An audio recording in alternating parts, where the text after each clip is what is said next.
அளவற்ற அருளாளனும் நிகரற்ற அன்புடையவனுமாகிய எல்லாம் வல்ல அந்த ரப்புல் ஆலமீனை போற்றி புகழ்ந்தவனாக திருநெல்வேலி எக்கனாமிக் சேம்பரின் சார்பில் கவலையோடும் அக்கறையோடும் மிகச்சிறப்பாக ஏற்பாடு செய்யப்பட்டிருக்கக்கூடிய இந்த ஒன்று கூடல் நிகழ்ச்சிக்கு அவருடைய அழைப்பை ஏற்று வருகை தந்திருக்கக்கூடிய உங்கள் அனைவரின் மீதும் நம்ம எல்லாம் படைத்து பரிபாலித்து கண்காணித்து கொண்டிருக்கக்கூடிய எல்லாம் வல்ல அல்லாஹ் ரப்புல் ஆலமீனுடைய அன்பும் அருளும் சாந்தியும் சமாதானமும் என்றென்றும் நிலவட்டுமாக. அஸ்ஸலாமு அலைக்கும் வரஹ்மத்துல்லாஹி வபரகாத்துஹு. சங்கைக்குரிய பெருமக்களே, ஒரு முக்கியமான காலகட்டத்தில் இது போன்ற நிகழ்வு மிகச்சிறப்பாக சமூக அக்கறையோடு ஏற்பாடு செய்யப்பட்டிருக்கிறது. அந்த சமூக அக்கறையின் காரணமாக இன்றைக்கு வேலை நாள் என்றாலும் கூட உங்களுடைய அலுவல்கள் எல்லாவற்றையும் விட்டுவிட்டு இந்த ஒன்று கூடல் நிகழ்ச்சிக்கு வருகை தந்திருக்கிறீர்கள். இதன் மூலமாக கிடைக்கக்கூடிய ஏற்படக்கூடிய நல்ல விளைவுகளில் அல்லாஹ் ரப்புல் ஆலமீன் நம் அனைவரையும் ஒன்றிணைத்து இந்த நிகழ்வின் மூலமாக முஸ்லிம் உம்மத்திற்கும் அல்லாஹ்வுடைய தீனுல் இஸ்லாம் மார்க்கத்திற்கும் பெரும் நன்மைகள் ஏற்பட வேண்டும், வளர்ச்சி அடைய வேண்டும் என்ற பிரார்த்தனையோடு என்னுடைய இந்த உரையை துவங்குகின்றேன். இது ரொம்ப இன்னைக்கு இந்த ஒரு வருஷ காலத்தில், இந்த எக்கனாமிக் சேம்பர் ஆரம்பிக்கப்பட்ட ஒரு வருஷ காலத்தில் நிறைய எக்ஸ்பர்ட்ஸ் கிளாஸ் நடத்தியிருக்கிறாங்க. எனக்கு முன்னாலே பேசிய டாக்டர் அவர்கள் அதை சொல்லி காட்டினார்கள். ஒரு துறை சார்ந்த வல்லுநர்கள் வந்திருக்கிறாங்க. நிதித்துறை வல்லுநர் வந்திருக்கிறாங்க, மார்க்கெட்டிங் டிபார்ட்மெண்ட்டில் இருக்கக்கூடியவங்க வந்திருக்கிறாங்க, அதே மாதிரி பல துறை வல்லுநர்கள் வந்திருக்கிறாங்க. இவர்களுடைய ஒன்று கூடல் நிகழ்ச்சியிலேயே நிறைய விஷயங்கள் கலந்துரையாடப்பட்டிருக்கிறது.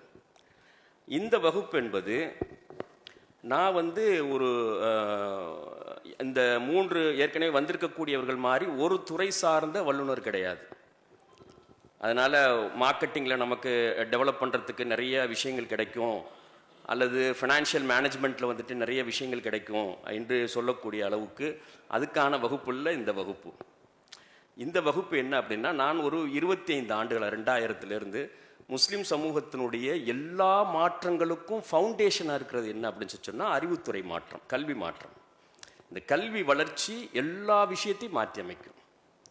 அப்போ அந்த கல்வி வளர்ச்சியில் 25 வருஷமாக தொடர்ச்சியாக பணியாற்றி வரக்கூடியவன் உங்கள் பலருக்கு அது தெரிஞ்சிருக்கும். அது ஒரு காலகட்டத்திலையும் மாறுதல் ஏற்படும். எந்த ஒரு வியாபாரமும் சரி அல்லது ஒரு தேவைகளுமே என்னென்னா மாறுபடும். ஒரு காலம் போனவுடனே அடுத்த காலத்துக்கு இந்த வேலை இப்படி செய்யக்கூடாது, இப்படி செய்யணும், இந்த தொழிலை இப்படி செய்யக்கூடாது, இப்படி அப்டேட் பண்ணி செய்யணும் என்ற ஒரு நெருக்கடி ஏற்படும். அந்த நெருக்கடி, அந்த காலத்தை யார் உணர்ந்து அதுக்கு ஏற்றவாறு மாற்றிக்கலையோ அவங்க பின்தள்ளப்பட்டுருவாங்க. அது வியாபாரமாக இருக்கட்டும், நாலேஜாக இருக்கட்டும், எஜுகேஷனாக இருக்கட்டும், எதுவாக இருக்கட்டும். அதனால் ஒரு 20 இயர்ஸ், எவ்ரி 20 இயர்ஸில் எல்லா நிலைகளும் மாறிடும். அப்படித்தான் கால ஓட்டம் மாறிக்கிட்டே இருக்கு. இனி வரக்கூடிய காலத்தில் இன்னும் ஃபாஸ்ட்டாக மாறும். 5 வருஷம் 10 வருஷத்துல மாற்றங்கள் ஏற்படும். இந்த மாற்றத்தை யார் சரியாக கணிக்கிறாங்களோ, கணிச்சு அதுதான் உண்மைன்னு யார் ஏற்றுக்கக்கூடிய மனநிலை வருதோ அவங்க தான் சஸ்டெயின் ஆவாங்க. அது எந்த ஃபீல்டாக இருந்தாலும் சரி, அதில் தான். அதனால தான் ஜெனரேஷன் கேப் ஏற்படும் சொல்லுவாங்க. அத்தா ஒன்று சொல்லுவார், புள்ள ஒன்று சொல்லும் பாருங்க. நான் எதிர்பார்க்குற மாதிரி பையன் இருக்க மாட்டான். ஏன்? அவன் அன்றைய உலகம். அந்த மாதிரி பேரப்புள்ள இருக்காது. அது பிறந்து விழுகிறதே எதில் விழுது அப்படின்னு சொன்னால் லேப்டாப்லையும் ஆர்டிஃபிஷியல் இன்டெலிஜென்ஸினுடைய கேட்ஜெட்ஸ்லேருந்து அது விழுது. அப்போ அது எவ்வளோ அட்வான்ஸாக வரும் பாருங்க. அதனால கால மாற்றம் ரொம்ப முக்கியம். அப்படி கால மாற்றத்தில் கல்வியில் பணி செய்ய முஸ்லீம் சமூகம் வளர்ச்சி அடையணும் அப்படின்னு சொன்னால் அது நாங்கள் ஸ்டார்ட் பண்ணதுக்கும் இப்போ நாங்கள் நிற்கிறதுக்கும் மிகப்பெரிய வேறுபாடு இருக்கும். ஆரம்பத்தில் இதை படித்தா அவ்வளோ சம்பாதிக்கலாம், அதை படித்தா எங்கே வேலை கிடைக்கும், இதைத்தான் சொல்லிக்கிட்டு இருந்தோம். அதுக்கப்புறம் அப்படி படிக்கக்கூடாது, மார்க்க கல்வியோடு சேர்த்து தான் படிக்கணும். அப்படி படித்தா தான் மூமின்கள் உருவாவாங்க அப்படின்ட்டு நெக்ஸ்ட் லெவலுக்கு மாறுறோம். ஏன்னா இந்த வெறுமனே ஹையர் எஜுகேஷன் மட்டும் சொசைட்டியை எங்கே லீட் பண்ணியிருக்குங்கிறது தெரிய வந்ததுக்கு அப்புறம் தான் இது நம்மளுடைய கல்வி முறை அல்ல, இது மேற்கத்திய கல்வி முறை. ஆனால் இதில் சஸ்டெயினராக இருந்தால் நம்ம கல்ச்சரோட தான் இருக்கணும் அப்படிங்கிற அந்த இடத்துக்கு வர்றோம். அப்புறமா தான் 2 கல்வியும் இணைக்கப்பட்ட கல்வி நிறுவனங்கள் தேவை, மார்க் அடிப்படையில் படித்து வரணும். இதை ஒரு 15 வருஷமா பிரச்சாரம் பண்ணிட்டு வர்றோம். இப்போ இந்த கொரோனாக்கு பின்னால என்னாச்சு அப்படின்னு சொன்னா உலகளாவிய ஏற்பட்டிருக்கக்கூடிய மாற்றங்களை தொழிலையும் கல்வியையும் கம்பைன் பண்ணி இணைக்கணும். இந்த தொழிலையும் கல்வியையும் இணைக்கல அப்படின்னு சொன்னா மாடர்ன் எக்கானமியை வந்துட்டு நம்மளால அடைய முடியாது. இது வந்துட்டு கொஞ்சம் ரொம்ப டெக்னிக்கலான ஒரு டெர்மினாலஜி. இதை கரெக்டாக புரிஞ்சுக்கிட்டோம் அப்படின்னு சொன்னா சக்சஸ் ஆயிடும். இந்த தொழிலையும் மாடர்ன் நவீன தொழில் இருக்குது பாருங்க, நவீன பொருளாதாரம்னு ஒன்று உருவாயிருக்குது. அந்த நவீன எல்லாம் மில்லியன்லையும் பில்லியன்லையும் பழக்கத்தில் இருக்கக்கூடிய அந்த பொருளாதாரம், அந்த நவீன பொருளாதாரத்தையும் இன்னைக்கு இருக்கக்கூடிய எஜுகேஷனை கம்பைண்டா ஜாயின் பண்ணல அப்படின்னா சொசைட்டி படிச்சிருக்கும், ஆனா பலன் இல்லாம போயிடும். படிச்சும் வந்துட்டு ஒரு பெரிய அளவுக்கான மாற்றங்கள் ஏற்படாது, சோஷியோ எக்கனாமிக்கல் மாற்றம் ஏற்படாம அப்படியே ஒரு மந்த நிலையிலேயே போகும். அப்போ இந்த படிப்பு எதை நோக்கி இன்னைக்கு அமைக்கப்பட்டிருக்கிறது அப்படின்னு சொன்னா பொருளாதாரத்தை நோக்கி தான் அமைக்கப்பட்டிருக்குது. படிக்கிறது எதுக்கு? இன்னைக்கு நல்லா சம்பாதிக்கணும், வசதியோட வாழணும் அப்படிங்கிறது தான் அமைக்கப்பட்டிருக்கிறது.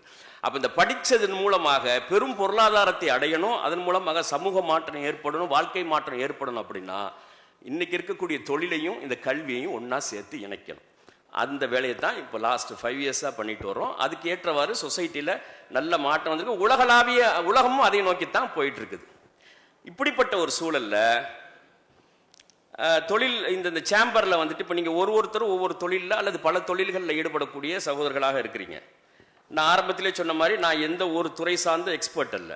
ஆனால் முஸ்லிம் சமூகத்துக்கு கவனப்படுத்த வேண்டிய, தொழில் ரீதியாக கவனப்படுத்த வேண்டிய ஃபண்டமெண்டல் விஷயங்கள் இருக்கு, அடிப்படையான விஷயங்கள் இருக்கு.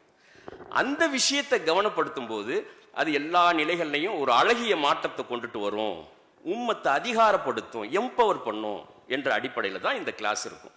அதனால ஒரு துறை சார்ந்து அல்லது அதனுடைய ஆப்ரேஷன் சார்ந்து ஏதாவது ஒன்றை ஃபைன் டியூன் பண்றதுக்கு உண்டான வழிகாட்டுதல் கிடைக்கும் அப்படின்னு இருந்துச்சுன்னா அதை விட்டுருங்க. அதுக்கு நான் கேப்பபிளான ஆள் கிடையாது, எனக்கு தெரியாது. அது எனக்கு எது தெரியுமோ அதைத்தான் நான் வந்துட்டு உங்கள்கிட்ட ஷேர் பண்றதுக்கு வந்திருக்கிறேன். அதனால உங்களுக்கு கவனப்படுத்த வேண்டிய சில விஷயங்கள் இருக்குது. நம்ம சுற்றி என்ன நடக்குதுங்கிறது ஃபர்ஸ்ட் பாயிண்ட், நம்ம எதை நோக்கி போகணுங்கிறது செகண்ட் பாயிண்ட். அப்படி இது ரெண்டே செய்யறதுக்கு நம்முடைய குணங்கள்ல, அணுகுமுறையில என்ன மாற்றங்கள் வரணுங்கிறது ஃபண்டமெண்டல் பாயிண்ட். இந்த 3 தான் வந்துட்டு நம்ம பார்க்க போறோம். அதனால நேரம் கம்மியா இருக்கிறதுனால நம்ம சீக்கிரமா வந்து பாயிண்ட்டுக்கு போயிடுவோம். பாருங்க, ஃபர்ஸ்ட் பாயிண்ட், டாக்டர் அவர்கள் சொன்ன மாதிரி இந்த ஆர்கனைசேஷனுடைய எதிர்பார்ப்பு என்ன அப்படின்னா இதுதான். இது இல்லாம ஒரு தனி மனிதன் வெற்றி அடைய முடியாது. வெற்றி அடைஞ்சால் அந்த வெற்றி நிலைக்காது, அவருடைய ஜெனரேஷனோட டிஸ்கனெக்ட் ஆயிடும். இதுதான் வந்துட்டு எல்லா வகையான வளர்ச்சிக்கும் அடிப்படை காரணமா இருக்கிறது. சஸ்டைனபிள் டெவலப்மெண்ட் சொல்லுவாங்க பாருங்க, நிலையான வளர்ச்சி அப்படின்னு. அந்த நிலையான வளர்ச்சிக்கு எது வந்துட்டு ஃபவுண்டேஷன் அப்படின்னு பார்த்தீங்கன்னா கம்யூனிட்டி கோஆர்டினேஷன். எல்லாருடைய எண்ணமும் அதுவாகத்தான் இருக்குது, ஏக்கமும் அதுவாகத்தான் இருக்குது. யாரை போய் கேட்டாலும் சரி, இந்த சமூகத்தின் மீது அக்கறை உள்ளவங்க யாரை நீங்க கேட்டாலும் ஒருங்கிணையணும், ஒன்று சேரணும், இணக்கமாக வரணும், நல்ல உள்ளங்கள் வாயிலிருந்து வரக்கூடிய வார்த்தை இந்த வார்த்தையாத்தான் இருக்கும். இது ஆக்ஷனுக்கு கொண்டுட்டு வராம நம்முடைய சமூகத்துல எந்த ஒரு நிலையான மாற்றத்தையும் கொண்டுட்டு வர முடியாது. First point. ரெண்டாவது பாயிண்ட் என்ன அப்படின்னு சொன்னா இதை நோக்கி நம்ம நகரணும். இப்ப நம்ம பெருவாரியா இருந்துகிட்டு இருக்கிறது எதுல இருக்கிறோம் அப்படின்னு பாத்தீங்கன்னா நம்முடைய ட்ரெடிஷனல் பிசினஸ்ல, பொருள் ஈட்டக்கூடிய வழிமுறையில் இருக்கிறோம். பொருள் வாங்கி பொருள் வித்து, இந்த பாட்டில் 50 ரூபாய்க்கு வாங்கி 55 ரூபாய்க்கு வித்துட்டு 5 ரூபா லாபத்தை எடுத்துக்க கொள்ளக்கூடிய நம்முடைய பாரம்பரிய வணிக முறை ட்ரேடிங் இருக்குது பாருங்க, அதுலதான் நம்ம பெருவாரியா இருந்துகிட்டு இருக்கிறோம். இதை நோக்கி நகரலன்னா இந்த தொழில்முறை 90களுடைய தொழில்முறை இது அவுடேட்டட் ஆயிடுச்சு. இப்போ என்ன ஃபிளரிஷ் ஆயிட்டு வருது, இனி வரக்கூடிய, இப்பவும் சரி இனி வரக்கூடிய காலத்திலையும் பொருளாதார வலிமை நம்ம சமூகத்துக்கு கிடைக்கணும் அப்படின்னு சொன்னா நம்ம இந்த நாலேஜ் எக்கானமியை நோக்கி நகரணும். அதை நோக்கி நம் பிள்ளைகளை நகர்த்தணும். முதல்ல கம்யூனிட்டி கோஆர்டினேஷன். இந்த நாலேஜ் எக்கானமி அடைகிறதா இருந்தா அல்லது எந்த வகையான மாற்றத்தை அடைகிறதா இருந்தாலும் பேசிக் வந்துட்டு கம்யூனிட்டி கோஆர்டினேஷன். நீங்க விரும்புறீங்களோ கை சேர்க்காம வந்துட்டு வெற்றி அடைய முடியாது.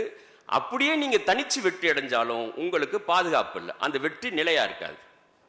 இதுக்கு அடையாளமா நான் ஒரு 3-4 சமூகத்தை வந்துட்டு நம்மளோடு வாழக்கூடிய சமூகத்தை காட்டுறேன். அவங்க எப்படி வந்துட்டு சக்சஸ் ஆயிருக்கிறாங்க, எது சக்சஸுக்கான பேஸ் அப்படிங்கிறத நீங்க பார்க்கலாம். ஃபர்ஸ்ட் வரும், இதுல வந்து நம்ம உறுதியா வந்துடணும். தன் நிலையை தான் மாற்றிக்கொள்ளாத வரையிலும் ஒரு சமூகம், ஒரு மனிதனோ ஒரு சமூகம், அல்லாவும் அவர்களை மாற்றுவதில்லை. அந்த பரக்கத்துன்னு ஒன்று இருக்குது பாருங்க, அதுதான் வந்துட்டு எல்லா வகை, அதுதான் வந்து ஃபோர்ஸ், உந்து சக்தி, பாதுகாப்பு சக்தி. அதுதான் அருள், பரக்கத், அபிவிருத்தி, அது இல்லாம வந்துட்டு ஒரு கணவனும் மனைவியும் ஒற்றுமையா வாழ முடியாது. ஒரு பெற்றோரும் பிள்ளைகளும் ஒற்றுமையா வாழ முடியாது. ஒரு குடும்பத்தில் அமைதி இருக்காது, மனசுல அமைதி இருக்காது, சமூகத்தில் அமைதி இருக்காது, பொருள்ல அபிவிருத்தி இருக்காது. அந்த பொருள் சரியான இடத்துல செலவிடப்படாது. எல்லா வகை நோய்கள் வந்துட்டு குறையாது. எல்லா வகையான சிக்கல் இருக்கும். நம்ம ஒண்ணு பேசுவோம், எதிராளி இன்னொன்னு புரிஞ்சுப்பாரு. இல்லடா நம்ம கரெக்டா தானே சொன்னோம், ஏன் அவர் தப்பா புரிஞ்சுக்கிட்டாரு? பரக்கத்து இல்லை. அப்ப எல்லா வகையான பரக்கத்து எப்போ வரும் அப்படின்னு சொன்னா, எந்த ஒரு சமுதாயத்தவரும் தம் நிலையை தாமே மாற்றிக்கொள்ளாதவரை நிச்சயமாக அல்லாஹ் அவர்களை மாற்றுவதில்லை. இதுதான் வந்துட்டு ஒரு சமூகத்தினுடைய முன்னேற்றத்திற்கு அடிப்படையாக கருத்தில் கொள்ள வேண்டும். அதே மாதிரி இன்னைக்கு இருக்கக்கூடிய ஜெனரேஷன், இந்த ஜெனரேஷன் தியாகம் செய்யாம நெக்ஸ்ட் ஜெனரேஷன் வளர்ச்சி அடையாது. நீங்க எல்லா வகையிலையும் தியாகம் பண்ணணும். அப்படி தியாகம் பண்ணா தான் அடுத்த தலைமுறை வந்துட்டு வளரும். மற்ற எல்லா சமூகத்துக்கும் சோசியோ பொலிட்டிக்கல் இஷ்யூஸ் கிடையாது. ஆனா உலகம் அழியிற காலம் வரைக்கும் முஸ்லிம் சமூகத்துக்கு, அந்த முஸ்லிம்ங்கிற அந்த பெயருக்கு நிறுவனமயமாக்கப்பட்ட எதிர்ப்புகள் இருக்கும், சூழ்ச்சிகள் இருக்கும். அதை மாற்றவே முடியாது. அல்லாஹ்வுடைய ரசூல் அன்னைக்கு முதலாக லா இலாஹா இல்லல்லாஹ்னு சொன்னதிலிருந்து உலகத்தினுடைய இறுதி நாள் வரைக்கும் நிறுவனமயமாக்கப்பட்ட 24/7 ஒர்க் பண்ணக்கூடிய எதிர்ப்புகள் இருக்கும். இந்த எதிர்ப்புகளை எப்படி எதிர்கொள்றது அப்படின்னா, ஆற்றல் மிக்கவர்களாக நம்ம மாறணும். எல்லா வகையான ஆற்றல் மிக்கவர்களாக மாறணும். அப்படி மாறுவதற்கு அடிப்படை என்ன அப்படி சொன்னா, நான் மாறணும், என் சமூகம் மாறணும், அதுக்கு என்னுடைய பங்களிப்பு கட்டாய தேவை. அறிவு, பொருள், நேரம், உழைப்பு எல்லாம் தேவை. அது எல்லாத்தையும் கொடுக்கணும். இன்னார் பிள்ளை, அந்த ஊர் பிள்ளை, இந்த தெரு பிள்ளை, இப்படி இந்த வேறுபாடே கிடையாது. முஸ்லிம் உம்மா, முஸ்லிம் சமூகம், கௌம், ஒட்டுமொத்த சமூகம், மேலிருந்து கீழ் வரைக்கும் ஒட்டுமொத்த சமூகம், 60 லட்சம் முஸ்லிம்கள், சுமார் 60 லட்சம் முஸ்லிம்களும் வளர்ச்சி அடையணும், எம்பவர் ஆகணும். இந்த சிந்தனைக்கு அல்லாஹ்வுடைய அருள் இருக்குது, பரக்கத்து இருக்குது. இந்த சிந்தனையின் அடிப்படையில் எடுக்கப்படக்கூடிய எல்லா முயற்சிகளும் ஏற்ற இறக்கங்கள் இருக்குமே தவிர சக்சஸ் ஆகும். அது ஒரு நாளும் தோல்வி அடையாது. நல்ல எண்ணத்தோடு எடுக்கப்படக்கூடிய எந்த முயற்சியும் வந்துட்டு தோல்வி அடையாது.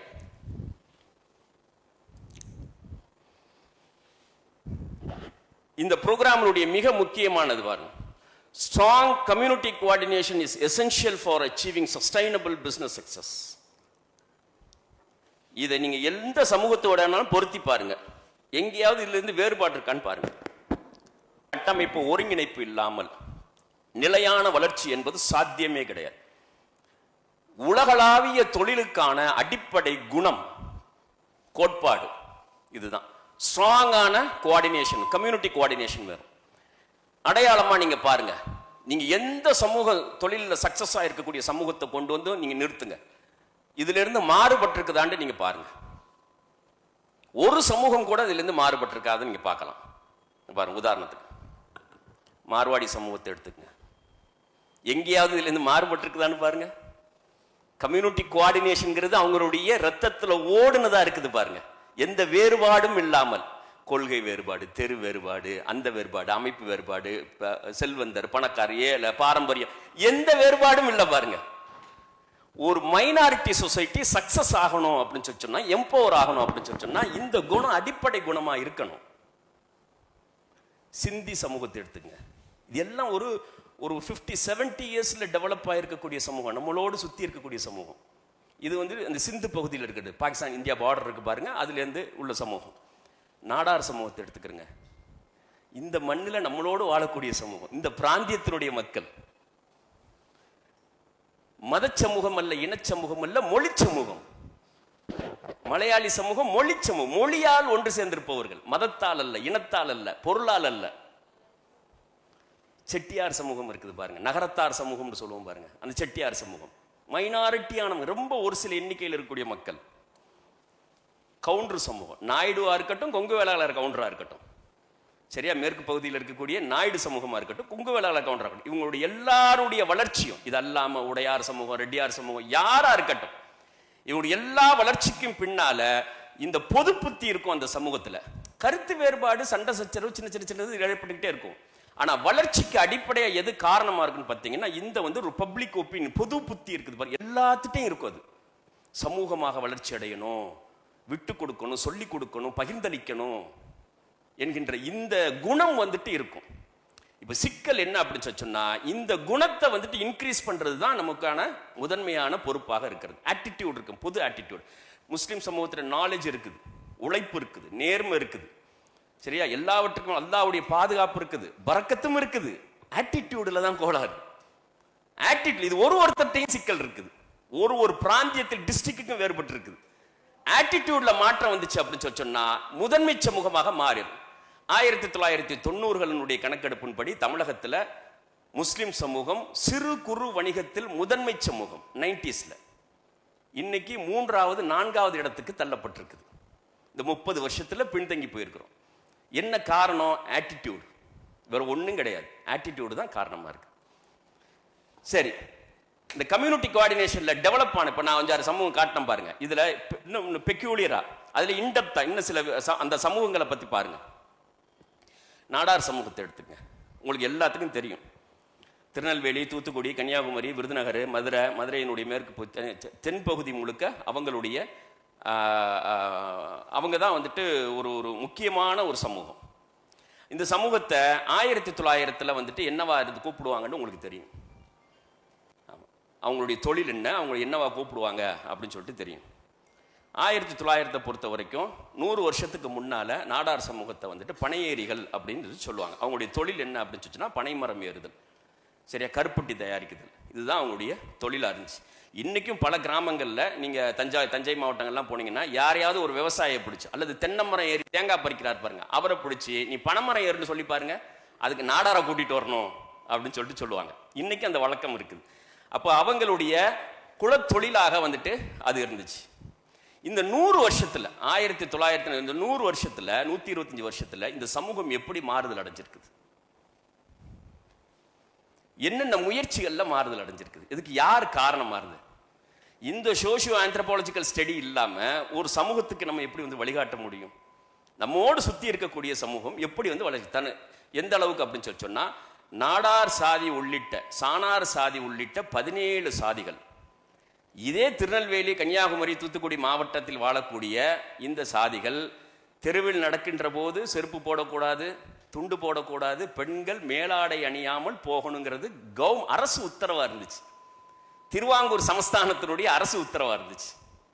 17 சாதிகள் அன்னைக்கு மேலாடை அணியாமல் வெறும் உடலோடு சென்ற பெண்களுடைய புகைப்படங்கள் இன்னைக்கும் இருக்குது. அப்படி மீறி அணிந்தவர்களுக்கு வந்துட்டு எதிராக நடத்தப்பட்ட கொடுமைகள் இருக்குது. தாலி போடக்கூடாது, பூ வைக்கக்கூடாது, பொட்டு வைக்கக்கூடாது, கோயிலுக்குள்ள போகக்கூடாது, படிக்கக்கூடாது. அந்த சமூகம் போன்று சந்தித்த நெருக்கடி இன்னைக்கு இருக்கக்கூடிய யங்கர் ஜெனரேஷனுக்கு இது சரியா தெரியாது. அவன் மூத்தவர்கள் இது தெரிஞ்சு வச்சிருப்பாங்க, சமூகத்தோடு புழக்கத்தில் இருக்கிறவங்களுக்கு தெரியும், சின்ன இன்னைக்கு வரக்கூடிய மாணவர்களுக்கு அது தெரியாது. அப்போ இதுக்கு எதிராக அந்த சமூகத்திலிருந்தே சில தலைவர்கள் உருவாகி வந்து இந்த சமூகத்தினுடைய இந்த இழிநிலையிலிருந்து அவர்களை மீட்டெடுக்கணும், அதிகாரப்படுத்தணும் சொல்லி திங்க் பண்றாங்க.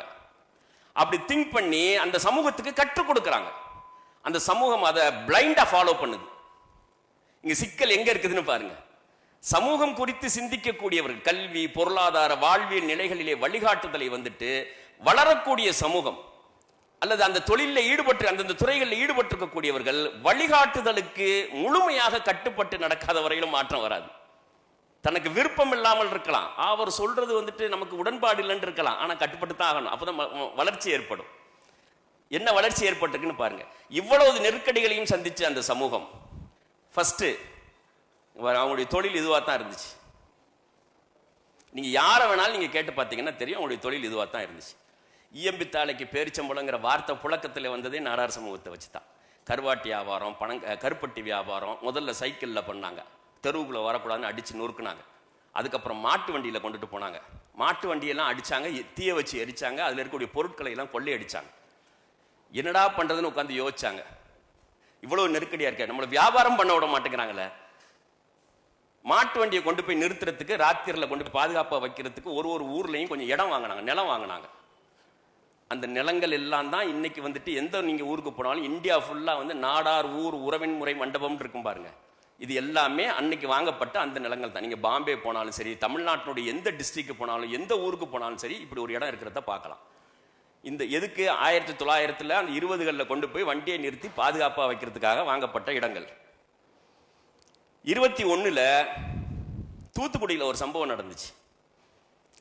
என்ன சம்பவம்? அப்படி ஒரு சமூகம் எப்படி டெவலப் ஆகும் அப்படிங்கிறதுக்கான அடிப்படையான விஷயங்கள் இது எல்லாமே. ஒரு நாடார் வந்துட்டு பொருள் வாங்கிட்டு, அவர் நாடார்ட்டேருந்து பொருள் ஒருத்தர் வாங்கினார், உயர் சாதிக்கார் வாங்கிட்டு காசு கொடுத்தார். அந்த காசை என்ன பண்ணார், பாக்கி கொடுத்தாரு. இந்த நாடார் கருப்பட்டியோ கருவாடோ வாங்கிட்டு பாக்கி கொடுத்தார். அந்த காசை வாங்கி தண்ணியில கழுவிட்டு பாக்கெட்ல வச்சார். இந்த சம்பவம் வந்துட்டு ஒரு பெரிய ஸ்பார்க் ஏற்படுத்துச்சு. ஏன்னா இவ்வளவு கேவலமா நம்மளை நடத்துறாங்களே அப்படின்னு சொல்லி. பொறையாறுல, தஞ்சை மாவட்டம் பொறையாறுல ரத்னசாமி நாடார்னு ஒரு பெரிய பங்களா குடும்பம் இருந்துச்சு. அது பாரம்பரியமாக தொழில் செய்விட்டு பிரிட்டிஷ்காரனோடு கைகோத்து தொழில் செஞ்ச சமூகம். ரத்னசாமி நாடார் ஒரு 20 நாடார்களை திரட்டிக்கிட்டு தூத்துக்குடிக்கு வந்தார். அந்த இடத்துல எந்த சம்பவம் நடந்துச்சோ அந்த இடத்துல உட்காந்து 21 நாடார்கள் சேர்ந்து அடுத்த 6 மாசத்துல நாடார் வங்கின்னு ஆரம்பிச்சாங்க. நீ என்ன என்கிட்ட காசு வாங்காம இருக்கிறது? ஒட்டுமொத்த சமூகத்தை எங்கள்கிட்ட இருந்து காசு வாங்க வைக்கிறோம். ஒரு ஒரு எப்படி ஒரு சமூகத்தை வந்துட்டு மாற்றி அமைக்கணும்னு தலைவர்கள் சிந்திக்கணும் என்பதற்கான அடையாளம் பாருங்க. 600 பிரான்ச் இருக்குது, 80,000 கோடிக்கு மேல வர்த்தகம் தமிழ்நாடு மெர்கன்டைல் பேங்க். ஒரு சின்ன ஸ்பார்க். இப்படித்தான் சமூகத்தினுடைய தலைவர்கள் சிந்திக்கணும். இந்த வியாபாரம் பண்ணிக்கிட்டு இருந்தவங்க கொஞ்சம் கொஞ்சமா வந்துட்டு இயம்புத்தாளைக்கு பேரிச்சம்பழம் வியாபாரம் பண்ண ஆரம்பிச்சாங்க. ஊரா போய் சின்ன சின்ன கடை வச்சு கருப்பட்டி கருவாடு இந்த மாதிரிலாம் பண்ண ஆரம்பிச்சாங்க. இது அடுத்த ஜெனரேஷன். 1945-50 வரும்போது விருதுநகர் என்ன பண்ணாங்க, மளிகை சாமானுக்கான ஹோல்சேல் மார்க்கெட்டா மாற்றி அமைச்சாங்க. இன்னைக்கு விருதுநகர் தானே அது வந்துட்டு முதன்மையானதா இருக்குது. மல்லி, மிளகா, புளி, எண்ணெய், எள்ளு, புண்ணாக்கு எல்லாத்துக்குமே வந்து விருதுநகரை வந்து எங்கெங்கெல்லாம் விளையுதோ அங்கே போய் வாங்கிட்டு வந்து விருதுநகரை வந்துட்டு ஹோல்சேல் மார்க்கெட்டா மாற்றி அமைச்சாங்க. அப்படி மாற்றி அமைக்கணும், பொருள் வந்துட்டு மிச்சப்படுது. உள்நாட்டு தேவை போக வெளிநாட்டுக்கு ஏற்றுமதி செய்யணுங்கிற நிலை வருது. இல்லைன்னா பொருள் அழுகி போயிடும். ஏன்னா ஃபுல்லா வந்து குவியுது விருதுநகருக்கு. அந்த நேரம் அந்த 1950 55 60களுடைய அந்த நேரத்தை தமிழ்நாட்டில் திரைப்படமா வந்த ஒரு பாடல் வரியில இடம் பெற்றிருந்துச்சு. 57 ஒரு சிவாஜி நடிச்ச ஒரு படம் வந்துச்சு, மக்களை பெற்ற மகராசி அப்படின்னு சொல்லி. தெரியுதா? பெரியவங்களுக்கு தெரியும். கேட்டது இல்லையா? மணப்பாறை மாடு கட்டி பாட்டு கேட்டிருப்பீங்க. சரியா? ஆமா. அதுல ஒரு வார்த்தை வரும் பாருங்க, பொதியை ஏத்தி வண்டியில பொள்ளாச்சி சந்தையில 57 யாருக்கு விற்கணும்? ஏன்? கேஷ். விருதுநகர் வியாபாரிக்கு மருதகாசி எழுதின பாட்டு அது 57. அப்ப எங்க போனாலும் சரி பணத்தை கொடுத்து கேஷ் பர்ச்சேஸ் பண்ணக்கூடிய கெப்பாசிட்டியோட அந்த சமூகம் உருவாகி வந்துச்சு. அதுதான் விருதுநகரோட 57 விருதுநகருடைய நிலை. பொருள் மிச்சமானவனை என்ன செய்யறது அப்படின்னு சொல்லி பார்த்தாங்க. இப்போ இதை ஏற்றுமதி செய்யணுமே, ஏற்றுமதி செய்யறதா இருந்தால் இங்கிலீஷ் பேசணும், இங்கிலீஷ்ல எழுதணும், ஆங்கில மொழி தெரிஞ்சவங்க தான் தேவைப்படும். மறுபடியும் போய் அவன்கிட்டே தான் போய் நிற்கணும். நம்ம யாரை நம்ம அடிமைப்படுத்தினானோ அவன்கிட்ட தான் போய் நிற்கணும் அப்படிங்கிறதுனால இல்லை நிற்கக்கூடாது. அப்போ என்ன பண்றது? ஒரு மாநாடு கூட்டு. அதுக்கு ஒரு 10 வருஷத்துக்கு முன்னாலே இந்த மாநாடு கூட்டிட்டாங்க. தூத்துக்குடி, திருநெல்வேலி, கன்னியாகுமரி மாவட்டத்தில் இருக்கக்கூடிய நாடார் சமூகத்து பெண்கள் எல்லாத்தையும் கூப்பிட்டு எல்லார் கையிலும் ஒரு பானையை கொடுத்தாங்க. இதை கொண்டு போய் உன்னுடைய அடுக்கலையில், உன்னை சமையல் அறையில் வச்சுக்க. நீ பெற்றெடுத்த பிள்ளைக்கு ஒருபடி அரிசி அள்ளி போடும்போது, சோறாக்குறதுக்கு கஞ்சி ஆக்குறதுக்காக போடும்போது, உன்னுடைய அடுத்த ஜெனரேஷனுக்கு ஒருபடி அள்ளி போடு. இதுதான் அந்த நாடார் சமூக பெண்கள்கிட்ட அவங்கள்ட்ட கொடுத்தது. எல்லா பெண்களும் அந்த பானையை கொண்டு போய் கரெக்டாக அந்த மாதிரி அடுக்கலையில் வச்சு அரிசி அள்ளி போட்டு 2-3 வருஷம் கழிச்சு அந்த பானையை தூக்கிட்டு வந்தாங்க. இதெல்லாம் அதாவது ஹிஸ்டரி ஆஃப் நாடார்ஸ் இருக்கு பாருங்க. இந்த புக்கில் நீங்க பார்க்கலாம், இந்த நாடார்ஸ் ஆஃப் தமிழ்நாடு. இந்த புக்கில் எல்லாத்தையும் கொண்டு வந்து, பானையை கொண்டு வந்து என்ன பண்ணாங்க, அந்த பானையில் இருக்கக்கூடிய அரிசி எல்லாத்தையும் மாற்றி அதை வச்சு ஒரு ஸ்கூல் ஆரம்பிச்சாங்க 1956. இன்னைக்கு அந்த ஸ்கூல் இருக்கு விருதுநகர்ல. The first English medium school, indigenous பீப்புள்ஸால் துவங்கப்பட்ட ஸ்கூல். அந்த ஸ்கூலினுடைய லோகோவே எப்படி இருக்கும் அப்படின்னு பார்த்தீங்கன்னா, ஒரு பெண் ஒருபடி அரிசி அள்ளி போடுற மாதிரியே இருக்கும். அதான் லோகோ இன்னைய வரைக்கும் இருக்குது. பிடி அரிசி திட்டம் அப்படின்னு சொல்லுவாங்க. அந்த ஸ்கூல் இன்னைக்கு இருக்குது. ஆங்கிலம் மொழி படித்தவர்களை ஏன் தன்னுடைய பொருளாதார வளர்ச்சிக்கு தேவையான கட்டமைப்பை உருவாக்குறாங்க, ஒரு ஸ்ட்ரக்சரா உருவாக்குறாங்க. இந்த தொழில் செஞ்சிட்டு இருக்கும் போதே 3வது ஜெனரேஷன் இப்படி மாறிடுச்சு. 100 வருஷத்துல எப்படி டிரான்ஸ்ஃபர் ஆயிருக்கு பாருங்க. நீங்க நம்ம சமூகத்தினுடைய 100 வருஷத்தை அப்படியே நீங்க பொருத்தி பாருங்க. 90க்கு பிறகு நம்ம எல்லாரும் போட்டோ காலியா இருக்கும் அந்த இடத்துல. எங்க எல்லாம் கல்ஃப் கண்ட்ரீஸ்ல இருக்குது. 80s 90ஸ்க்கு பிறகு அப்படியே ஒரு மிகப்பெரிய புலம்பெயர் வந்துட்டு வியாபாரமா செஞ்சுட்டு இருந்தவங்க. இன்னும் சொல்ல போனா திருநெல்வேலி வியாபாரி, முஸ்லீம் வியாபாரிகள் செஞ்சு கொடுத்திருக்கக்கூடிய கொடை வந்துட்டு பட்டியல் போட்டு மாளாது. திருநெல்வேலியிலே பாதி இடம், மேலப்பாளையத்தில் பாதி இடம், திருநெல்வேலி மாவட்டத்தினுடைய சுற்றி இருக்கக்கூடிய பல பகுதிகள்லையும் பெரும் பெரும் வணிகர்களாக இருந்தவங்க இந்த 70s 80ஸ்க்கு பிறகு அந்த ஏரியா இருக்கு பாருங்க, அந்த ஏரியா ஃபுல்லா வந்துட்டு மந்த்லி சேலரிடு எம்ப்ளாயிஸா லேபர்ஸா மாறி போயிருக்கக்கூடிய அவலத்தை வேறு எந்த சமூகத்திலையும் பார்க்க முடியாது. சொந்தமா நிலம் வச்சிருந்த சமூகத்தை இந்த 30 வருஷத்துல வித்து தீத்த சமூகம் எது அப்படின்னா முஸ்லிம் சமூகம். வேற எந்த கம்யூனிட்டியும் தமிழ்நாட்டில் கிடையாது. விவசாய நிலங்களை தோப்புகளை வித்துட்டு வெளிநாட்டுக்கு லேபர் வேலைக்கு போன சமூகத்தில் ஃபர்ஸ்ட் இருக்கிறது முஸ்லிம் சமூகம். எப்படி சமூகம் வந்துட்டு ஆற்றல் பெறும், எம்பவர் ஆகும். இன்னைக்கு அந்த சமூகம் வந்துட்டு அந்த இடத்துக்கு மாறி இருக்குது. 100 வருஷத்தில் ஏற்பட்ட காமராஜர் வந்துட்டு அந்த சமூகத்தை தலைகீழாக மாற்றி விட்டார். பஞ்சம் பிழைக்க சோத்துக்கு வழி இல்லாமல் கல்கத்தாக்கு 2 பேர் சிவகாசியிலேருந்து போனாங்க. திருப்பி வரும்போது அந்த மருந்து வெடிமருந்து கொண்டுட்டு வந்தாங்க. கொண்டுட்டு வந்து முதல்ல பட்டாசு தயாரிக்கக்கூடிய பார்த்தாங்க, சக்சஸ் ஆகல. அந்த தீக்குச்சி தயாரிக்கக்கூடிய தொழிலை ஆரம்பிச்சாங்க. 2 பேர் பஞ்சம் பிழைக்க போனவங்க தான் அந்த தொழிலை கத்துக்கிட்டு வந்து சிவகாசியில் வச்சு 2 நாடார் சமூகத்து இளைஞர்கள் தீக்குச்சியை தயாரிக்கக்கூடிய தீப்பெட்டி தயாரிக்கக்கூடிய தொழிலை துவங்கினாங்க. அது கொஞ்ச நாள் டெவலப் ஆன உடனேயும் அதில் ஒட்டுறதுக்கு இது தேவைப்பட்டுச்சு, அந்த போஸ்ட் தேவைப்பட்டுச்சு. அப்போ போஸ்ட் எங்க பிரிண்ட் அடிக்கிறது, மெஷின் இல்லை. அப்புறம் மறுபடியும் போயிட்டு வந்து கல்கத்தாலேருந்து அந்த பிரிண்டிங் மிஷினை கொண்டுட்டு வந்தாங்க. ஒரு தொழிலேருந்து இன்னொரு தொழில் டெவலப் ஆகி 2 ஃப்ளரிஷ் ஆகுது பாருங்க. எல்லாம் இந்த 60-70 வருஷத்தில் நடந்திருக்கிறது. வறட்சி மழை அதிகமாக பெய்யாத அந்த விருதுநகர் சிவகாசி பகுதிகளை சுற்றி இன்னைக்கு தீப்பெட்டி தொழிற்சாலையும் பிரிண்டிங் தொழிற்சாலையும் இந்தியா முழுவதும் அச்சடிச்சு அனுப்பக்கூடிய அளவுக்கு வளர்ச்சி அடைஞ்சிருக்கக்கூடியதும் மாறி இருக்கிறது. 2 இளைஞர்கள் செய்த ஒரு மகத்தான சாதனை. இதுக்கு பின்னாலேயெல்லாம் ஒரு டீம் இருக்குது. அதை நான் சொல்றேன். இன்னைக்கு நாடார் சமூகத்தினுடைய வளர்ச்சி என்ன? Manufacturing business. ட்ரேடிங்லேயும் இருக்கிறாங்க, மேனுஃபேக்சரிங்லேயும் இருக்கிறாங்க. எவ்வளோ பிராண்ட்ஸ், நான் சும்மா ஒரு 7-8 பிராண்ட்ஸை போட்டு வச்சிருக்கிறேங்க. எண்ணிக்கையில் கொண்டுட்டு வர முடியாது.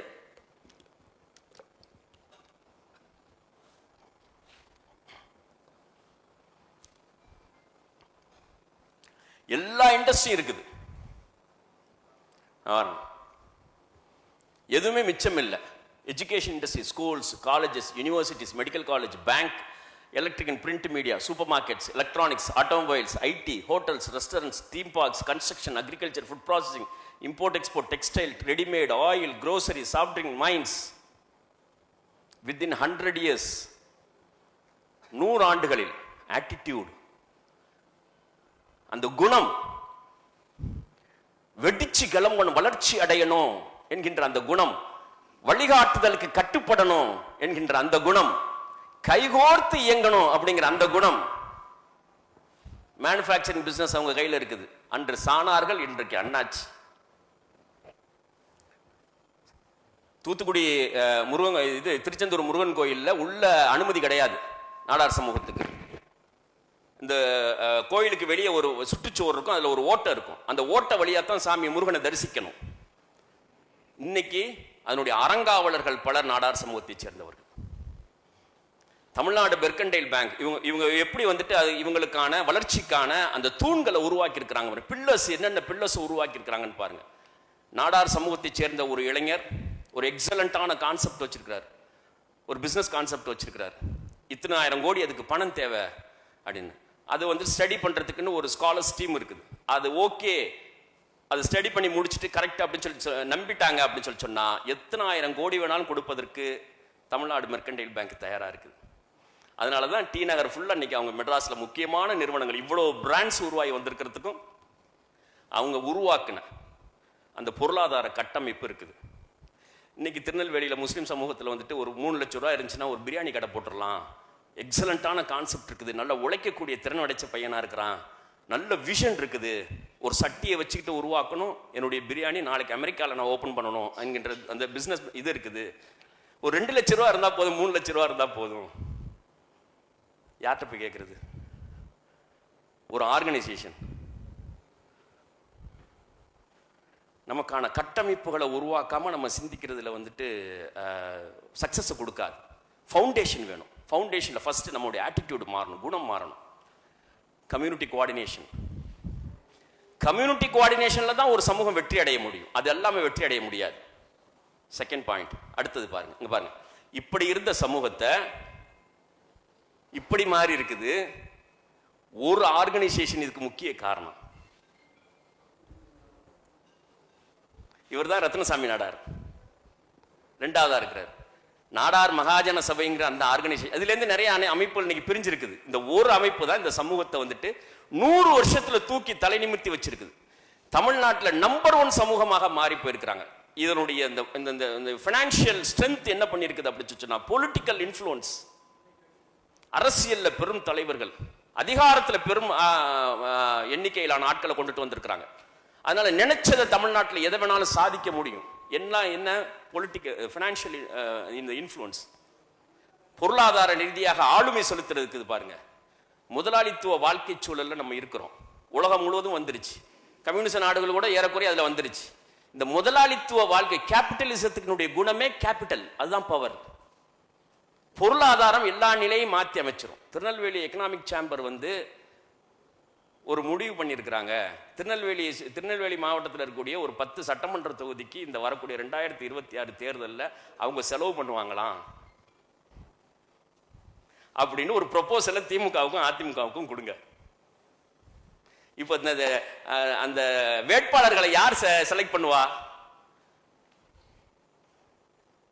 நீங்க தான் செலக்ட் பண்ணி கொடுக்கணும். 10 தொகுதிக்கு நான் பொறுப்படுத்துக்கிறேன், முடிஞ்சு போச்சு கதை. அது எந்த கட்சியா இருக்கட்டும், காங்கிரஸா இருக்கட்டும், திமுகவா இருக்கட்டும், பிஜேபியா இருக்கட்டும். இன்றைய உலகம் முதலாளித்துவ உலகம். அப்ப இந்த பொருளாதாரம் எல்லா நிலைகளையும் மாற்றி அமைக்கும். அரசியலிருந்து, சமூகத்திலிருந்து, அதிகாரத்திலிருந்து எல்லாத்தையும் மாற்றி அமைக்கும். இன்னும் நீதித்துறையிலேயே இன்ஃப்ளூயன்ஸ் ஆகும். அதுதான் இன்னைக்கு இருக்கக்கூடிய நிலை. ரெண்டாவது பாருங்க, ஒரு 3-4 சமூகத்தை பாருங்க. இது எஃப்சி ஃபார்வர்ட் கம்யூனிட்டி, நகரத்தார் சமூகம் சொல்லுவாங்க. சிவகங்கை மாவட்டத்தில் காரைக்குடி இருக்குது பாருங்க, கானாடு காத்தான், அதான் நகரத்தார் சமூகத்தினுடைய வாழ்விடம். பாருங்க, இவங்கள்ட்ட இல்லாத பிராண்ட்ஸே இல்லை. ஏன்னா வெல் ஃபார்வர்ட் கம்யூனிட்டி எல்லாம் இருக்குது. முருகப்பா குழுமத்தில் மட்டும் 70,000 பேர் ஒர்க் பண்றாங்க. சரியா? செட்டிநாடு சிமெண்ட் அது இதுன்னு எக்கச்சக்கமா இருக்குதுன்னு வச்சுங்களேன். அது பட்டியல் போட முடியாது. இது கம்ப்ளீட்டா 80% அவங்களோட என்னன்னா manufacturing business. 80% manufacturing plus service sector. இந்த ரெண்டுலேருந்து தான் அந்த சமூகம் சக்சஸ் ஆகிருக்குது. இது எதுக்கு இதை நான் சொல்றேன் அப்படி, இது வளர்ந்த சமூகம்னு வச்சுங்களேன். ஆனா இந்த வளர்ந்த சமூகத்தில் இருக்கக்கூடிய ஒரு கலாச்சார பண்பு ஒரு பிராண்ட், இன்டர்நேஷனல் பிராண்டா மாறி இருக்குது பாருங்க. கல்ச்சரல் எக்கானமின்னு சொல்லுவாங்க. தன்னுடைய மரபு கலாச்சாரத்தை இன்றைக்கு சர்வதேச ஒரு முத்திரையாக, ஒரு பிராண்டாக மாற்றக்கூடிய ஒரு அற்புதமான ஆற்றல் பாருங்க. செட்டிநாடு குசின், நீங்க உலகத்துல எந்த நாட்டுக்கு போனாலும் சரி, செட்டிநாடு ஸ்டைல்னே ஒரு அந்த ஒரு ஃபார்முலாவை அவங்களுடைய வீடுகள்ல சாதாரணமா ஆட்சிமார்கள் செய்யக்கூடிய சமையல், அந்த சமையல் முறை சர்வதேச பிராண்டா மாறி இருக்குது. செட்டிநாடு சிக்கன் இல்லாத ஹோட்டலே கிடையாது.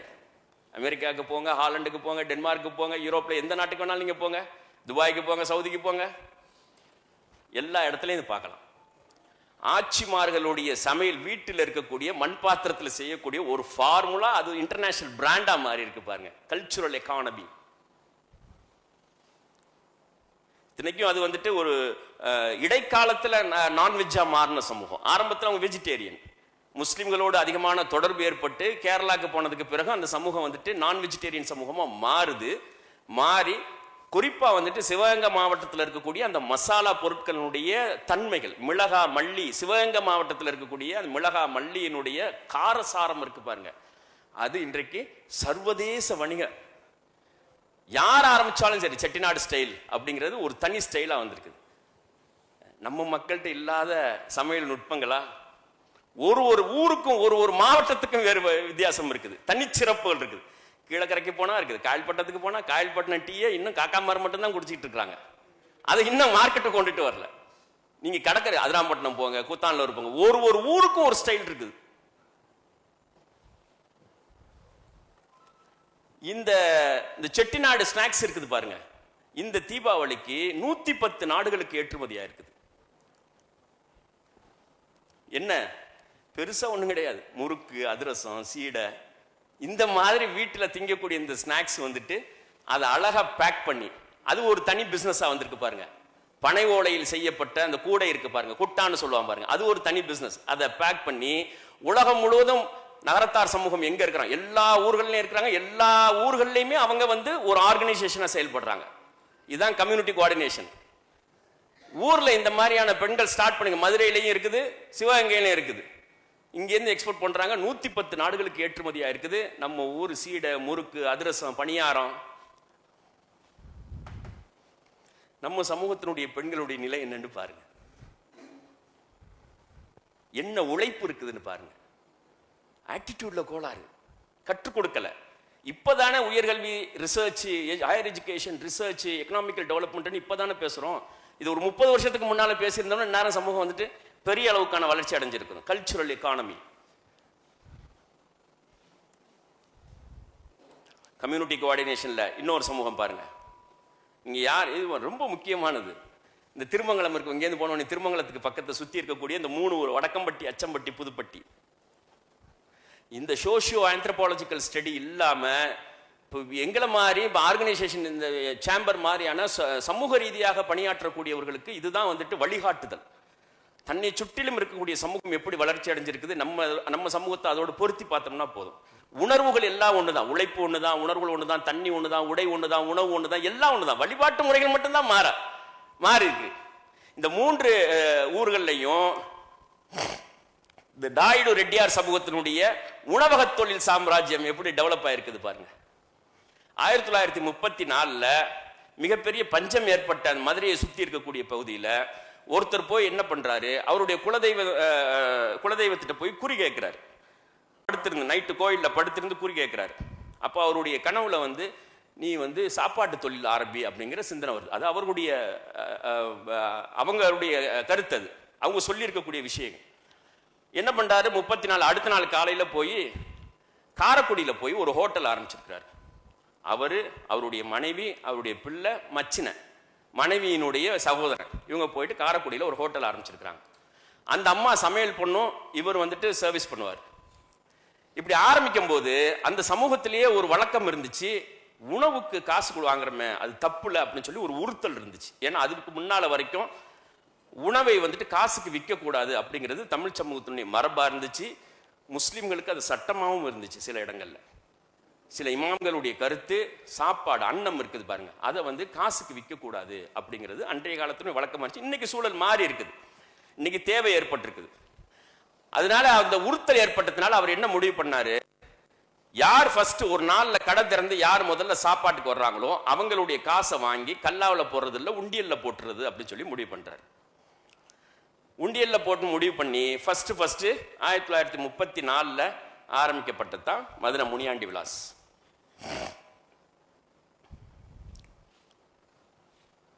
தன்னுடைய மச்சினை ட்ரெயின் பண்ணார். அந்த அம்மா சமைச்சிச்சு, இவர் சர்வ் பண்ணாரு. மச்சினை ட்ரெயின் பண்ணி நீ இங்க கடை வைக்காத, ஒரு 40 கிலோமீட்டர் தாண்டி போய் கடை வை அப்படின்னு சொல்லி அவர் வந்துட்டு வழிகாட்டினார். அது அவருடைய சமூகத்தினுடைய சட்டமா மாறுனுச்சு. யார் ஒருத்தர் கடை வச்சிருந்தாலும் அதுக்கு பக்கத்துல போய் இன்னொரு கடை வைக்க கூடாது, ஒரு 40-50 கிலோமீட்டர் தள்ளித்தான் வைக்கணும் அப்படின்னு சொல்லி அவருடைய பண்பாடு சட்டமா மாறுனுச்சு. எப்படி வந்துட்டு அரபுகளுடைய பண்பாடு, பெருவாரியான பண்பாடுகளை இஸ்லாம் வந்து ஷரியத்துக்குள்ள கொண்டுட்டு வந்துச்சோ, அல்லாஹ் வந்துட்டு அங்கீகரிச்சு அக்செப்ட் பண்ணி அதுவே சட்டமாக்கினாங்களோ, அந்த மாதிரி இந்த இவருடைய பண்பாடு வந்துட்டு அந்த சமூகத்தினுடைய சட்டமா மாறுனுச்சு. குருசாமி, சுப்ராஜ், இதுல 2 பேருக்கும் கொஞ்சம் இது இருக்குது, இவரா அவரா அப்படின்னு சொல்லி. ஆனா இதுல 2 பேர்ல ஒருத்தர் 1934 ஆரம்பிச்சாங்க. முதல் வாடிக்கையாளர் வழங்கும் பணத்தை சேமிப்பது, உண்டியல்ல வச்சு சேமிப்பது, குடும்பமாக உழைப்பது, 0 எக்ஸ்பென்சஸ், லேபர் காஸ்ட் கிடையாது. அந்த அம்மா சமைக்கும் காலையிலேருந்து நைட்டு வரைக்கும், இவர் வந்து சர்வ் பண்ணுவார். பிள்ளைங்களும் சேர்ந்து 2 வரைக்கும் ஸ்கூலுக்கும் போகும். இரத்த உறவுகளை முதலாளியாக்கும் திட்டம், community coordination, family coordination, community coordination. உலகம் முழுக்க 3000 பிரான்ச்சஸ் இருக்குது இந்த 80 வருஷத்துல. ஒரு மூளை பூமியினுடைய ஒரு கார்னர்லயும் இருக்குது. நீங்க எந்த நாட்டுக்கு போனாலும் பார்க்கலாம், 3000 பிரான்ச்சஸ் இருக்குது. இவ்வளவு வளர்ச்சி அடைஞ்சதுக்கு அப்புறமும் தனித்தனியா இனி சமூகம்லாம் தேவையில்லை அப்படின்னு சொல்லி விட்டாங்களா? ஒரு வருஷமும் அந்த முனியாண்டி கோயிலுக்கு வர்றாங்க. இந்த 3000 பிரான்ச்சஸ்ல இருக்கக்கூடிய முதல் நாள்ல வசூல் பண்ணப்பட்ட உண்டியல் இருக்கு பாருங்க, அந்த உண்டியல் பணத்தை எடுத்துட்டு வர்றாங்க. 365 நாள் போட்ட பணம். முதல் கஸ்டமர் எவ்வளவுக்கு சாப்பிட்டாலும் சரி அந்த பணத்தை எடுத்துட்டு வந்து அவங்களுடைய சொந்த ஊர்ல வடக்கம்பட்டி முனியாண்டி கோயில்ல திருவிழா நடக்குது. ஒரு வருஷம் நடக்கும், போய் பார்த்துட்டு வாங்க. இதுதான் பாடம். ஆயிரக்கணக்கான மக்களுக்கு பிரியாணி ஆக்கி போடுறாங்க.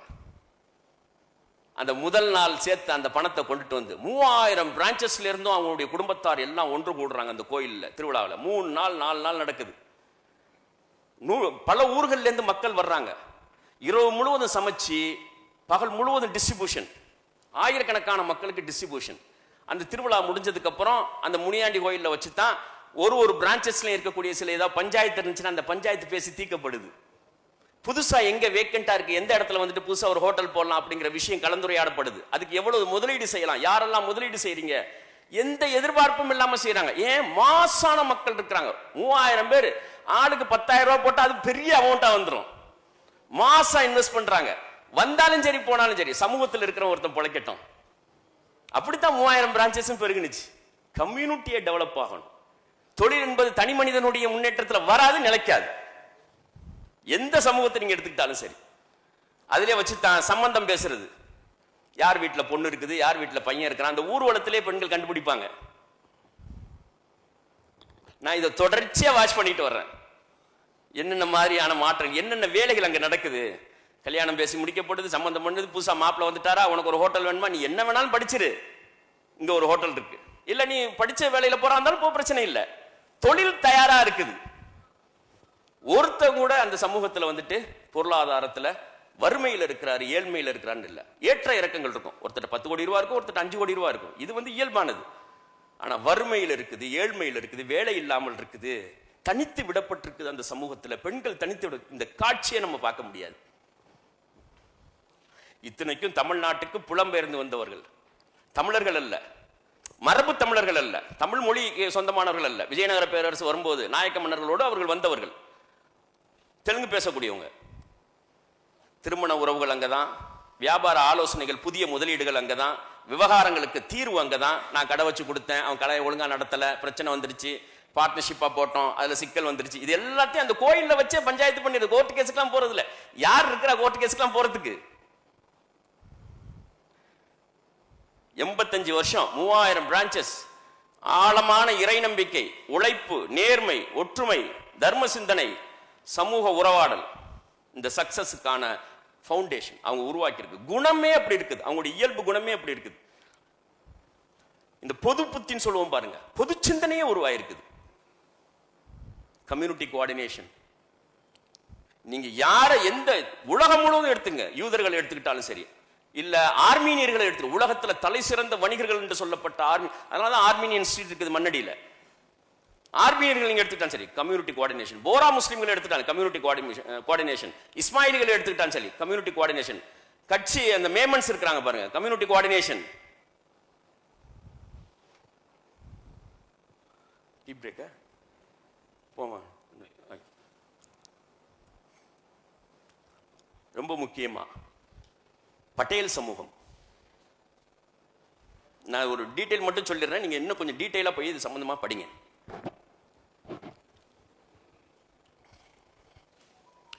இந்த குஜராத்தில் இருக்கக்கூடிய ஒரு முக்கியமான வந்துட்டு ஒரு ஆதிக்கக்கூடிய வந்து இந்த பட்டேல் சமூகம். இங்க எப்படி வந்துட்டு முக்குளத்தூர் சமூகம் இருக்கிறாங்களோ அந்த மாதிரி வந்துட்டு அங்க வந்து ஒரு ஆதிக்க சமூகம். அப்ப இவங்க என்ன பண்றாங்க, 1937 அந்த நேரத்தில் வந்துட்டு கடுமையான பஞ்சம், விவசாயம் மட்டும்தான் இருந்துச்சு. விவசாயத்துல இவங்க யாரும் சக்சஸ் பண்ண முடியல. கடுமையான பஞ்சத்துல உலகின் பல நாடுகளுக்கும் புலம்பெயர்ந்தாங்க. பிரிட்டிஷ்காரன் நிறைய ஊர்களில் நாடுகளில் கொண்டு போய் இவங்களை விட்டான். குறிப்பா வந்துட்டு ஆப்பிரிக்கால, உகாண்டால, நைஜீரியால நிறைய போயிட்டு தொழிலாளர்களாக போனவங்க கொஞ்சம் கொஞ்சமா அங்க வந்து பிசினஸ் பண்ண ஆரம்பிச்சாங்க. 1940-45 வருது, அங்கே சஸ்டெயின் பண்ண முடியல, இந்தியாவிலையும் சஸ்டெயின் பண்ண முடியல. அந்த நேரத்தில் என்ன பண்றாங்க, அமெரிக்காவுக்கு நிறைய லேபர்ஸ் தேவை ஏற்பட்டதுனால ஒருத்தர் முதல்ல வந்து புலம்பெயர்ந்து போறாரு. நான் ஷார்ட்டா சொல்லிடுறேன். அவர் பேர் வந்துட்டு கஞ்சிபாய் மஞ்சு தேசாய் அவருடைய பேரு. 37 யூஎஸ்க்கு போறாரு. 46-47 செகண்ட் வேர்ல்ட் வார் எண்டில் வந்துட்டு ஜப்பான் மேல ஹிரோஷிமா அந்த இது ஃபர்ஸ்ட் வந்து பேர்ல் ஹார்பர் அடிக்கப்படுது. அதுக்கப்புறம் அதுக்கு பதிலடியாக அமெரிக்க ராணுவம் வந்துட்டு ஹிரோஷிமா நாகசாகி மேல அந்த குண்டு போடுது. இந்த பேர்ல் ஹார்பர் அடிக்கப்பட்ட உடனேயும் யூஎஸ்ல இருந்த ஜாப்பனீஸ் எல்லாரும் வெளியேறணும்னு சொல்லி உத்தரவு போட்டாங்க, இமீடியட்டா வெளியேறணும் அப்படின்னு சொல்லி. அந்த நேரத்தில் அவங்க நிறைய சொத்துக்களை அப்படி அப்படியே போட்டுட்டு வெளியேறினாங்க, ஜாப்பனீஸ் எல்லாம் வெளியேறினாங்க. அப்போ ஒரு ஹோட்டல், ஒரு லேடி வந்து ஒரு ஹோட்டல் வச்சிருந்துச்சு. அந்த ஹோட்டலை வந்துட்டு இவர் விலை கொடுத்து வாங்குறாரு. கோல்ஃபீல்ட் ஹோட்டல் சான் பிரான்சிஸ்கோல இருந்துச்சு.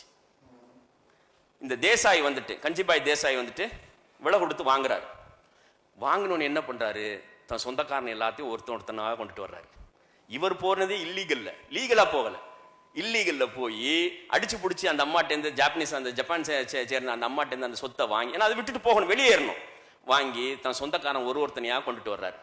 அப்படி கொண்டு வரும்போது ஒரு ஹோட்டல் வாங்குறதுக்கும் பணம் தேவைப்படுது. என்ன பண்றது அப்படின்னா, யாரெல்லாம் அன்னைக்கு சக்தி உடையவங்களா இருக்கிறாங்களோ, அந்த சமூகத்தை சேர்ந்த சக்தி உடையவங்களா எல்லாரும் ஆளு கொஞ்சம் காசு போட்டு கடனா கொடுக்குறாங்க.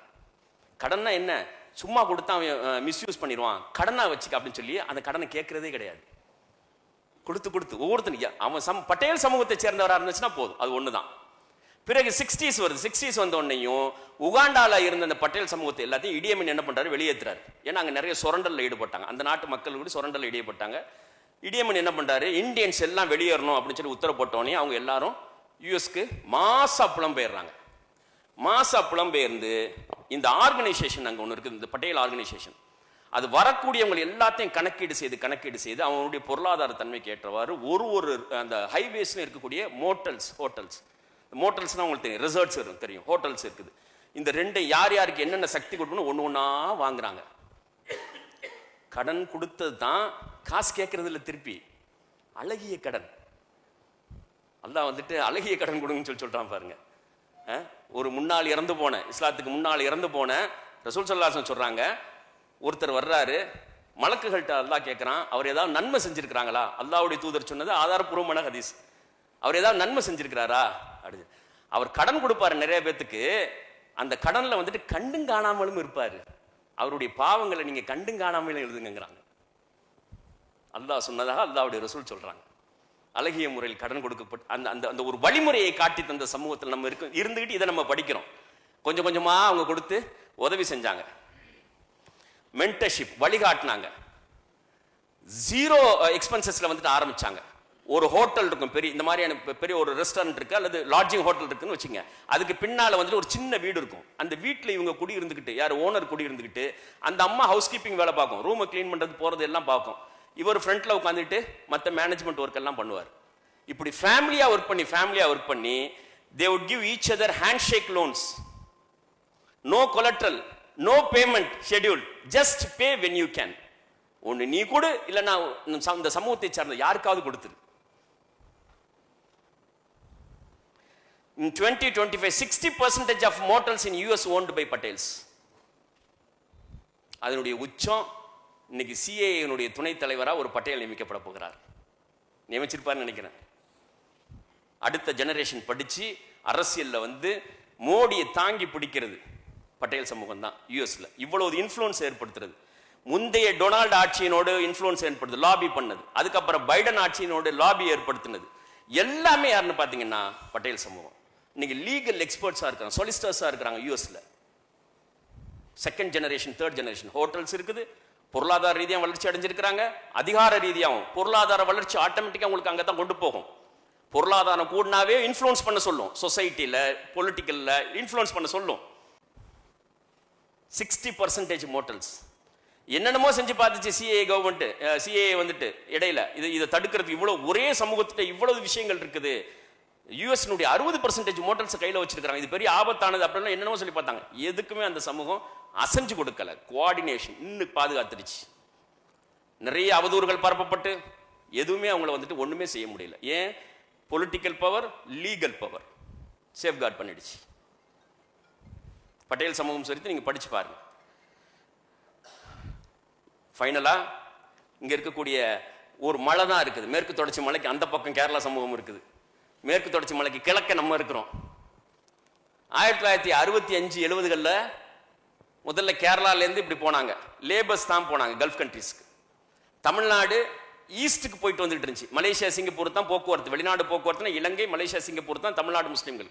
அதனால தான் இன்னும் ஏர்வாடிக்கு போனீங்கன்னா அந்த அந்த குடும்ப தொடர்புகள் இன்னும் நிறைய பேர் இருக்காங்க. மேலப்பாளையத்தில் இருக்கிறாங்க, இலங்கையில் இருக்கிறாங்க, ஏர்வாடியில் கூடிய நிறைய பேர் சிங்களம் பேசுவாங்க. இந்த கடற்கரை ஏரியா ஃபுல்லா இருக்குது பாருங்க, குளச்சல்ல இருந்து பழவேற்காடு வரைக்கும் தமிழகம் 1000 கிலோமீட்டர் கடற்கரை ஏரியா இருக்குது பாருங்க. எல்லா கிராமமும் அந்த இலங்கையோடு தொடர்பு, துறைமுக நகரங்களா இருந்துச்சு. அப்படின்னு பண்ணிட்டு இருந்தவங்க கேரள முஸ்லிம்கள் கல்ஃபுக்கு போக ஆரம்பிச்ச உடனேயும் அப்பையிலேருந்து தான் முஸ்லிம்ஸ் தமிழ்நாட்டு முஸ்லிம்களும் அரபு நாடுகளுக்கு போகணும் அப்படிங்கிற அந்த வேட்கை ஜாஸ்தி. அது வரைக்கும் விவசாயிகள், வியாபாரிகள், பெரும் வியாபாரிகள், நிலச்சுவாந்தார்களாக வாழ்ந்த சமூகம் கொஞ்சம் கொஞ்சமா ஷிஃப்ட் ஆனிச்சு. அன்னைக்கு அரபு நாடுகளில் யார் தேவையா இருந்துச்சுன்னு பார்த்தீங்கன்னா லேபர்ஸ் தான் தேவை. அன்னைக்கு பெரிய எக்ஸ்பர்ட்ஸ் எல்லாம் யாரும் தேவையில்லை. ஏன்? அவங்களே லேபர்ஸாக தான் இருந்தாங்க.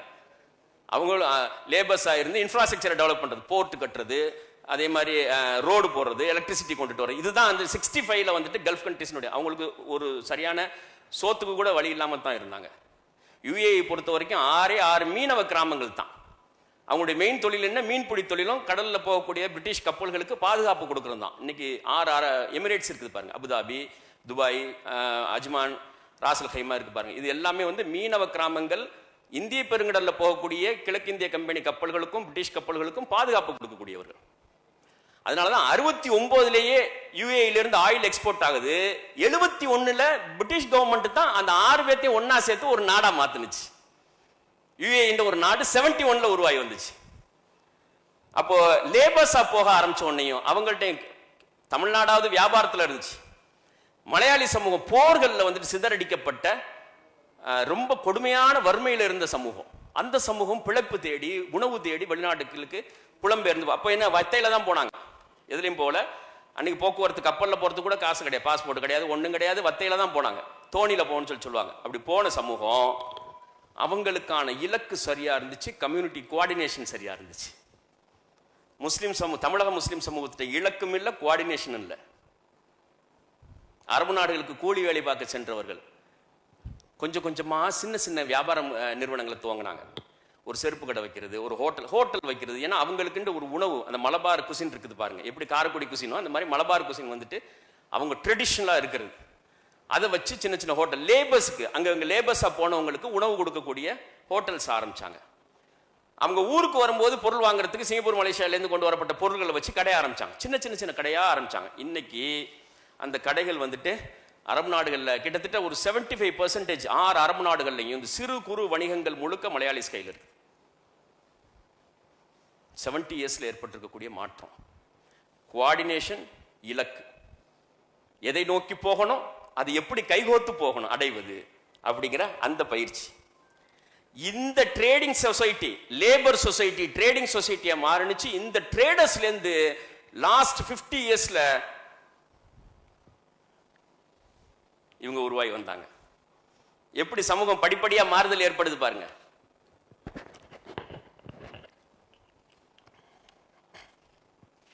இந்த 40 வருஷத்துல 26 பில்லியன் உருவாகி வந்திருக்கிறாங்க.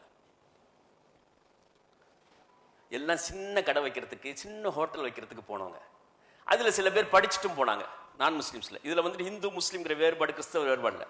மலையாளி மொழி வழி சமூகமாக வளர்ச்சி அடைஞ்சிருக்கிறாங்க. கல்ஃப்ல நீங்க பார்க்கலாம், மலையாளிண்டா போதும், மதம் வராது. மதத்தை விட மொழி தான் மக்களை ஒருங்கிணைக்கும். டக்குன்னு ஒருங்கிணைஞ்சிருக்கிறாங்க. அதுல அடுத்த ஜெனரேஷன் என்ன பண்ணாங்க தெரியுமா? அந்த ட்ரேடர்ஸ் எல்லாரும் எங்கெல்லாம் அரபு நாடுகள்ல அடுத்த 30 வருஷத்துல யார் தேவைங்கிறத யூகிச்சாங்க. இந்த மாதிரி உட்கார்ந்து ஆலோசனை செஞ்சாங்க. எங்க ஒரு கிராமத்திலையும், மலப்புரம் டிஸ்ட்ரிக்டினுடைய ஒரு கிராமத்திலையும் உட்கார்ந்து அடுத்த 30 வருஷத்துக்கு அரபு நாடுகள் எந்த திசையை நோக்கி போகுது, இந்த ரிசோர்ஸ் ஃபண்ட் எதுல இன்வெஸ்ட் பண்ணப்படுது, இதான் இது உங்களுக்கு யார் கத்து கொடுக்குறா, இவங்களுடைய ஐடியா மனநிலை என்ன, இது எல்லாத்தையும் புரிஞ்சு என்ன பண்ணாங்க, அடுத்த 30 வருஷத்துல ஏற்படக்கூடிய மாற்றங்களுக்கு ஏற்றவாறு தன் பிள்ளைகளை உருவாக்குனாங்க. 2வது பாயிண்ட் வந்து அரபு நாட்டு அரசர்களோடு நம்பிக்கைக்குரிய மக்களாக மாறி போனாங்க. ஃபர்ஸ்ட் லிஸ்ட்ல வச்சிருக்கிறாங்க. யுஏஇக்கு நீங்க போனீங்கன்னா இந்த நாட்டில் சிக்கல் ஏற்படுத்தாத நம்பிக்கைக்குரிய மக்கள் யார் அப்படின்னா மலபாரிஸ். அரசியல் பிரச்சனைகள் எதுவுமே இருக்காது அவங்கள்ட்ட. இந்த ஃபேஸ்புக்கில் அவரை பத்தி விமர்சனம் பண்றது, இவரை பத்தி விமர்சனம் பண்றது, இந்த அரசர் அந்த அரசர் அவர் அப்படி மாறி போயிட்டார், எதுவுமே இருக்காது. தான் உண்டு, தன் தொழில் உண்டு. நம்பிக்கைக்குரிய சமூகமும் முதன்மை லிஸ்ட்ல இருக்கு. அதனால அரசர்கள் நெருக்கமாக வந்தாங்க. 6 அரபு நாடுகளை சேர்ந்த அரசர்கள் நெருக்கமாக வந்தாங்க. என்னென்ன கேட்கிறதோ எல்லாத்தையும் செஞ்சு கொடுத்தாங்க. இந்த பிள்ளைகளை மிகச்சரியாக படிக்க வச்சு எடுத்தாங்க இந்த ட்ரேடர்ஸ். இன்னைக்கு இவங்க அந்த பிள்ளைகள் இப்படி 3rd ஜெனரேஷன் எப்படி மாறி போயிருக்குது பாருங்க. கல்வியின் மூலமாக படித்த தொழில் முனைவோரா மாறி போயிருக்காங்க. மேனுஃபேக்சரிங் செக்டாரை நோக்கி போயிருக்காங்க. இதுல வந்துட்டு இப்ப சமீபத்தில் நடந்துச்சு இது சரியா, 50 ஸ்டார்ட் அப் நிறுவனங்கள் எல்லாம் டெக்னாலஜில யங் ஆண்டர்பிரினர்ஸ், இவங்களுடைய தந்தைமார்கள் எல்லாரும் அங்க இருக்கிறாங்க, வியாபாரம் பண்ணிட்டு இருக்காங்க, ஹோட்டல் வச்சிட்டு இருக்காங்க. பசங்க நெக்ஸ்ட் ஜெனரேஷன் மாறி போயிருக்குது. ஸ்டார்ட் அப் நிறுவனங்கள் 50 நிறுவனங்களுக்கு துபாயில வந்துட்டு இந்த ஒரு இது வேர்ல்ட் ட்ரேட் சென்டர்ல ஒரு எக்ஸிபிஷன் நடந்துச்சு. கேரளா கவர்மெண்டே ஸ்பான்சர் பண்ணி இருந்துச்சு. அதுல முக்கியமா வந்து கோயம்புத்தூர்ல படிச்ச 2 பசங்க என்ன பண்ணாங்க, சின்ன சின்ன அந்த சேட்டலைட்டை உருவாக்கக்கூடிய வேலையை செஞ்சாங்க. அவன் ஏன் அது செஞ்சான் அப்படின்னா, UAE நெக்ஸ்ட் 100 இயர்ஸ்க்கு என்ன பிளான் வச்சிருக்குங்கிறத ஸ்டடி பண்ணாங்க. 2125ல செவ்வாய் கிரகத்துல குடில் அமைக்க போறதுக்கு 99 UAE நேஷனல்ஸ் எடுத்து ட்ரெயின் பண்ணிட்டு இருக்குது UAE கவர்மெண்ட். இவங்களுக்கு என்னென்ன ஸ்பேர் பார்ட்ஸ் தேவை, என்னென்ன உதவிகள் தேவைன்னு 2 பேர் சிந்திச்சாங்க. கோயம்புத்தூர்ல படிச்ச பசங்க, இன்ஜினியரிங் முடிச்ச பசங்க. அவங்க ஒரு ப்ராஜெக்ட் பண்ணி நானோ சேட்டலைட்டை கண்டுபிடிச்சு கொண்டு போய் துபாய் கவர்மெண்ட்டுக்கு ப்ரொபோசலா கொடுத்தாங்க. இது உங்களுக்கு ரொம்ப யூஸ்ஃபுல்லா இருக்கும். ஒரு செகண்ட் துபாய் கவர்மெண்ட் வந்து யோசிச்சு, இது இவங்கனால செய்ய முடியுமா, அந்த ஃபண்ட் பண்றதுக்கு, மேல ரிசர்ச் டெவலப் பண்றதுக்கு ஃபண்டுக்காக கொடுத்தாங்க. ஒரு செகண்ட் UAE கவர்மெண்ட் யோசிச்சு, அதே பேப்பர் அப்படியே கத்தார் கவர்மெண்ட்ல கொடுத்தாங்க. இமிடியேட்டா 2 கோடி ரூபாய் சாங்ஷன் ஆனிச்சு. அந்த மாதிரி இப்போ நூற்றுக்கணக்கான நிறுவனங்கள் உருவாயிருக்குது தேர்ட் ஜெனரேஷன்ல. அது மட்டும் இல்ல, இதை நீங்க பார்த்திருப்பீங்க, ஏர் கேரளாண்டு ஏர்லைன்ஸ் உருவாக்கி இருக்கிறாங்க பாருங்க. தோணிகள்ல, கள்ளத்தோணிகள்ல சென்ற சமூகம், போர்கள்ல சிதறடிக்கப்பட்ட சமூகம். மலபார் கழகம் 1921 நடந்துச்சு பாருங்க. நாவரணிஃபா பாட்டா பாடி மக்கள்கிட்ட வரலாறையெல்லாம் கொண்டு போய் சேர்த்தாரு பாருங்க. அவர் பங்குக்கு அவர் வேலையை செஞ்சுட்டு போனார் பாருங்க. யார் எந்த புத்தகமும் இல்லாத காலத்துல, கூகுள் இல்லாத காலத்துல அவருடைய பாடல்கள் தான் மக்களுடைய மனங்கள்ல ஆழமா ஹதீஸ்களையும் வரலாறுகளையும் பதிச்சிச்சு. அல்லாஹ் யாரை கொண்டு என்ன வேலை வாங்கணுமோ அந்த வேலையை வாங்கியிருப்பான். மலையாள கரைதனிலே இரத்தாற்று ஓட்டம், மாப்பிள்ளைமார் சேவைகளை நினைவுபடுத்தி காட்டும். மாப்பிள்ளா கழகம் நடந்துச்சு. கிலாஃபத் 1921ல சிதறடிக்கப்பட்டுச்சு மலபார் முழுக்க. தமிழ்நாட்டுக்கு நிறைய பேர் வந்துட்டு உயிர் விளக்கே ஓடி வந்தாங்க. அப்படி ஓடி வந்தவங்களை பல பேர் தமிழ்நாட்டில் தெரு தெருவா போய் மக்கள்கிட்ட வசூல் பண்ணி ஸ்கூல்ஸ் காலேஜஸ் எல்லாம் ஆரம்பிச்சிருக்காங்க. நீங்க பெரம்பலூருக்கு போங்க, சமீபத்தில் போயிருந்த மௌலானா ஸ்கூல்ஸ்னு ஒரு பெரிய கிட்டத்தட்ட 20-25 ஏக்கர் நிலம் ஸ்கூல் ஆரம்பிச்சு வச்சுட்டு போயிருக்காரு. உயிர் பிழைக்க, மனைவி மக்கள் எல்லாம் போர்ல இறந்து போக உயிர் பிழைக்க ஓடி வந்த ஒரு ஆலிம் நாகப்பட்டினத்துல நிறைய பேர் நீங்க பார்க்கலாம். அந்த மாதிரி போர்கள்ல சிதறடிக்கப்பட்ட சமூகம் எழுச்சி அடைஞ்சிருக்குது. ஏர் கேரளாண்டு உருவாக்கி இருக்குது. Next generation. இந்தியாவில் எந்த சமூகம் இந்த வளர்ச்சி அடைஞ்சது கிடையாது. அதனாலதான் நீதியரசர் ராஜேந்திர சச்சார் 2006ல் அறிக்கையை சப்மிட் பண்ணிட்டு ஃபைனலா கன்க்ளூஷன் கொடுத்தார். இந்தியா முழுவதும் வாழக்கூடிய, இந்தியன் சப்கான்டினென்ட்ல வாழக்கூடிய முஸ்லிம் சமூகம் ஜஸ்ட் கேரளா முஸ்லிம்களை ஃபாலோ பண்ணுங்க அப்படின்ட்டு அவருடைய கன்க்ளூஷனை கொடுத்தார். அஃபி அஹ்மத், அய்யூப் கலடா 2 பேரும் சேர்ந்து இந்தியன் கவர்மெண்ட் கொடுத்து ஏவியேஷன் இண்டஸ்ட்ரி மினிஸ்ட்ரி வந்துட்டு அதுக்கு சாங்ஷன் பண்ணி, இப்போ நேற்று பார்க்குறேன் அவருடைய இதில் வந்துட்டு போட்டிருந்தார், ஸ்டார்ட் ஆச்சு. அதே மாதிரி அதை பின்பற்றி இன்னொன்று அல்ஹிந்த் அப்படின்னு சொல்லி 2 பேர் சேர்ந்து, முகமது ஹாரிஸ், வல்ஸ்ராஜ் 2 பேரும் சேர்ந்து இன்னொரு ஏர்லைன்ஸ். Community coordination. நீங்க என்ன மனசுல வச்சிருந்தாலும் சரி, தனித்து நீங்க தொழில ஜெயிக்கலாம், நிக்காது, பாதுகாப்பு இல்லை. வளர்ச்சி அடைந்த அடுத்த ஜெனரேஷன் அதை தூக்கிட்டு போகணும் அப்படின்னா கம்யூனிட்டி கோஆர்டினேஷன். நம்ம வளர்ச்சி அடையும் போது நமக்கு பக்கத்தில் இருக்கக்கூடிய யாராவது ஒருத்தர் தொழிலில் தொய்வடைஞ்சு போய் அல்லது தொழில் இல்லாம உட்கார்ந்து, யா அல்லாஹ் எனக்கு வழிகாட்டுறதுக்கு யாருமே இல்லையா அப்படின்னு கேட்கக்கூடிய அந்த துவா இருக்குது பாருங்க, அது சிக்கலானது. அது வளர்ச்சியை விடாது. ஏன்? அது பெரிய சிக்கலானது. 2 ஏர்லைன்ஸ் உருவாகி வந்திருக்குது. இந்த ட்ரேடர்ஸா போன சமூகம், அவங்களுடைய நெக்ஸ்ட் ஜெனரேஷன் இப்படி உருவாகி வந்துட்டு டெக்னோபிரீனர்ஸா உருவாகி வந்துருச்சு. தொழில்நுட்பத்தில் தொழில் முனைவோராக, டெக்னாலஜியில பிசினஸ் பண்ணக்கூடியவங்களாக. இதுதான் நாலேஜ் எக்கானமி. இதுல தான் இன்னைக்கு அளவு கடந்த செல்வம். ஒரு வியாபாரம் என்பது, இந்த பாட்டில் வந்துட்டு பலருக்கு தெரிஞ்ச விஷயம். இது எவ்வளவு உற்பத்தி செலவு, ஏன்னா மார்க்கெட்ல வந்து புழக்கத்தில் இருக்கிறது. 5 ரூபா இன்னைக்கு கிடைக்கும், நாளைக்கு இன்ஃப்ளேஷன் வரும்போது 2 ரூபா தான் லாபம் கிடைக்கும். அடுத்த வருஷம் வந்து 0 போயிடும். இன்ஃப்ளேஷன் அடிச்சு தள்ளிட்டு போயிடும், விலைவாசி கூட்டிட்டு போயிடும். ஆனா இதுக்கு விலையே நிர்ணயிக்க முடியாது. நீங்க ஒரு ரோபோக்கு நீங்க என்ன விலை நிர்ணயிக்கிறீங்களோ அதுதான். நீங்க எவ்வளவு வச்சாலும் சரி, அது பயனுள்ளதா இருந்துச்சுன்னா வாங்கித்தான் ஆகணும்.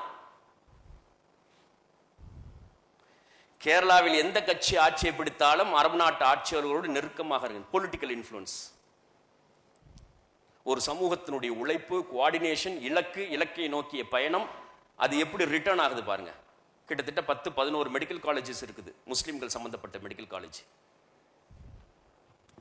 எக்கச்சக்கமான கல்லூரிகள், மதரசாக்கள், பள்ளிவாசல்கள், பிரம்மாண்டமான பள்ளிவாசல்கள். சமூகத்தினுடைய நிலையை மாற்றி அமைப்பதற்கு மார்க்க கல்வியோடு சேர்த்து உலகியல் கல்வி. இங்க 10-20 வருஷத்துக்கு முன்னால சண்டை நடந்து இது முக்கியமா அது முக்கியமான்னு இப்பதான் ஒற்றுமையா வந்திருக்கிறோம். அங்க எந்த சண்டையும் நடக்கல. 1400 வருஷமா கிளியரா போகுது. மார்க்க கல்வி அல்லாத கல்வி கல்வி அல்ல, கல்வி லிஸ்ட்ல வராது. அதுக்கு பாதுகாப்பு கிடையாது, பரக்கத்து கிடையாது.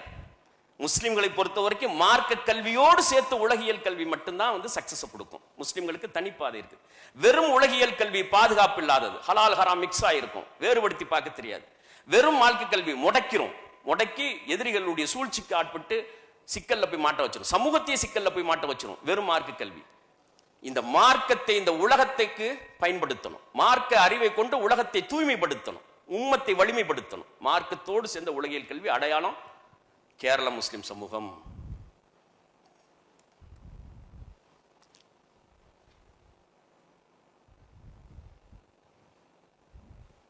எழுபது வருஷம் ஆகி இன்னும் மாறல.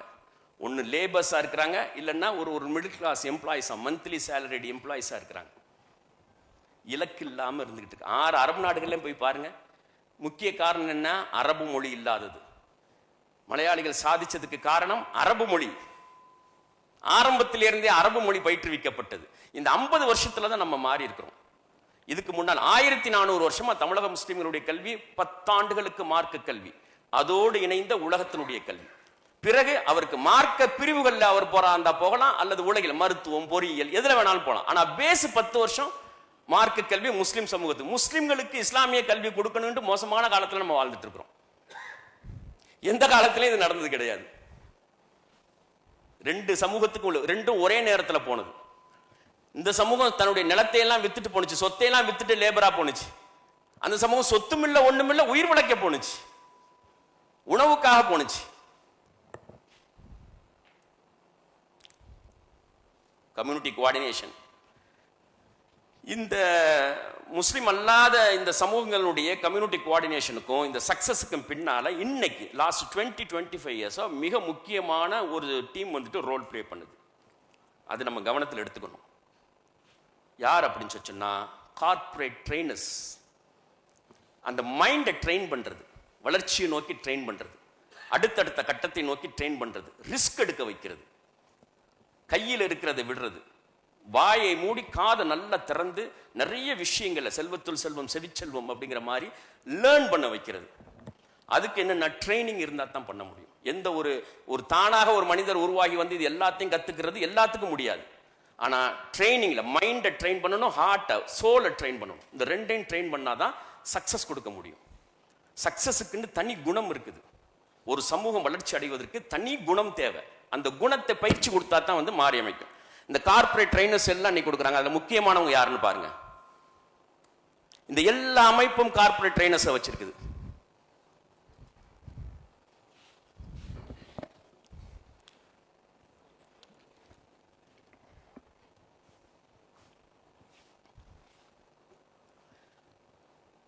அவங்களுடைய ஸ்கிரிப்சர் அடிப்படையில் ட்ரெயின் பண்றாங்க. யோக கலையோடு உட்கார்ந்து மனதை ஆற்றுப்படுத்தி நின்று நிதானமாக பல வகையான ஆலோசனைகள் செய்து ஆராய்ச்சி செய்து இறுதியான திட்டங்கள் தீட்டி அதனுடைய அவுட்புட் என்னவா இருக்குங்கிறத மைண்ட்ல கணிச்சு பிறகு முதலீடு செய்வது, நிர்வகிப்பது. ஸ்டாஃப்ங்கிற வார்த்தையே எடுத்துடணும். இன்னைக்கு நான் அவர் என் கடையில் வேலை செய்யறாரு, வேலையாளி கிடையாது, கொலீக். எப்படி வார்த்தை வந்திருக்கு பாருங்க. உடனோடு எல்லாம் சேர்ந்து வேலை செய்யறோம். அதை முக்கியமாக கொண்டுட்டு வந்தது ஐடி கம்பெனிஸ். ஆமா, இங்க மேல முதலாளி அந்த வேறுபாடே கிடையாது, எல்லோரும் சேர்ந்து உழைப்போம் என்று அந்த இதை கொண்டுட்டு அது வந்து சமத்துவத்தை போதிக்கிறதுனால அடித்தட்டிலேருந்து வரக்கூடிய மக்களுக்கு அது ஒரு பெரிய வெற்றியா கருதலாம். நம்மளை அங்கீகரிக்கிறாங்க. இது எல்லாத்தையும் ட்ரைனிங் தி மைண்ட். எல்லா பயிற்சிகளும் நமக்கு கையிலே இருக்குது. இது ஒரு வேடிக்கை என்ன தெரியுமா? இவங்க எல்லாத்துட்டையும் ஒரு முக்கியமான 2-3 புத்தகங்கள் இருக்கிறத பார்க்கலாம். இமாம் கசாலியினுடைய இஹ்யா உலுமுதீன் புத்தகம் இருக்குது. இமாம் இப்னு கய்யிம் ஜௌசியாவுடைய புத்தகம் இருக்குது. அல் பல்கின்னு சொல்லக்கூடிய ஒரு இஸ்லாமிய வரலாற்றில் வாழ்ந்த மகத்தான ஒரு சைக்காலஜிஸ்டினுடைய புத்தகம் இருக்குது. இதுல இருந்து தான் பண்றாங்க. அதோடு சேர்த்து அவங்களுடைய ஸ்கிரிப்சர்ல இருக்கக்கூடியதையும் எடுத்து வச்சுட்டு அந்த யோக கலையோட மனதை ஆற்றுப்படுத்தி பண்றாங்க. ஒரு நாள் 2 நாள் 21 to 24 இருக்கு பாருங்க. ஜக்கி வாசுதேவ் நடத்துறாரு 4-day பிசினஸ் லீடர்ஷிப் இன்டென்சிவ். 5.5 லட்சம் ரூபாய் அதுக்கு ஃபீஸ். 5.5 லட்சம். சிவில் சர்வீஸ்ல இருக்கக்கூடிய எல்லா ஸ்டாஃபுக்கும் டெல்லியில் உட்காந்து பண்ணியிருக்கிறாரு. இவர் தான் பண்றாரு. IAS IPS அதிகாரிகளாக யாரெல்லாம் இருக்கிறாங்களோ. அதே மாதிரி அந்த ட்ரைனிங் இன்ஸ்டியூட் இருக்குது பாருங்க. அந்த ட்ரைனிங் சிவில் சர்வீஸ் எக்ஸாம் எழுதி முடிச்சோடனே ட்ரைனிங் 1 வருஷம் ட்ரைனிங் இருக்குது. அந்த இன்ஸ்டியூட்ல இவங்க தான் பயிற்சி கொடுக்குறாங்க. முக்கியமான கார்பரேட் கம்பெனிஸினுடைய CEOஸ்க்கு இவங்க தான் பயிற்சி கொடுக்குறாங்க. ஒரு கட்டத்தில் இருக்கக்கூடிய லீடர்ஸ்க்கு இவங்க தான் பயிற்சி கொடுக்குறாங்க. இந்த ஆன்மீக பயிற்சி தான் அவங்களுடைய சக்சஸ்க்கு நிலைச்சு நிற்கிறதுக்கு, ஸ்டாஃபோட அவங்களுடைய கூட ஒர்க் பண்ணக்கூடியவங்களோடு இன்டகிரேட் ஆகி வேலையை செய்யறதுக்கு, இது எல்லாத்துக்குமே காரணமா இருக்குது.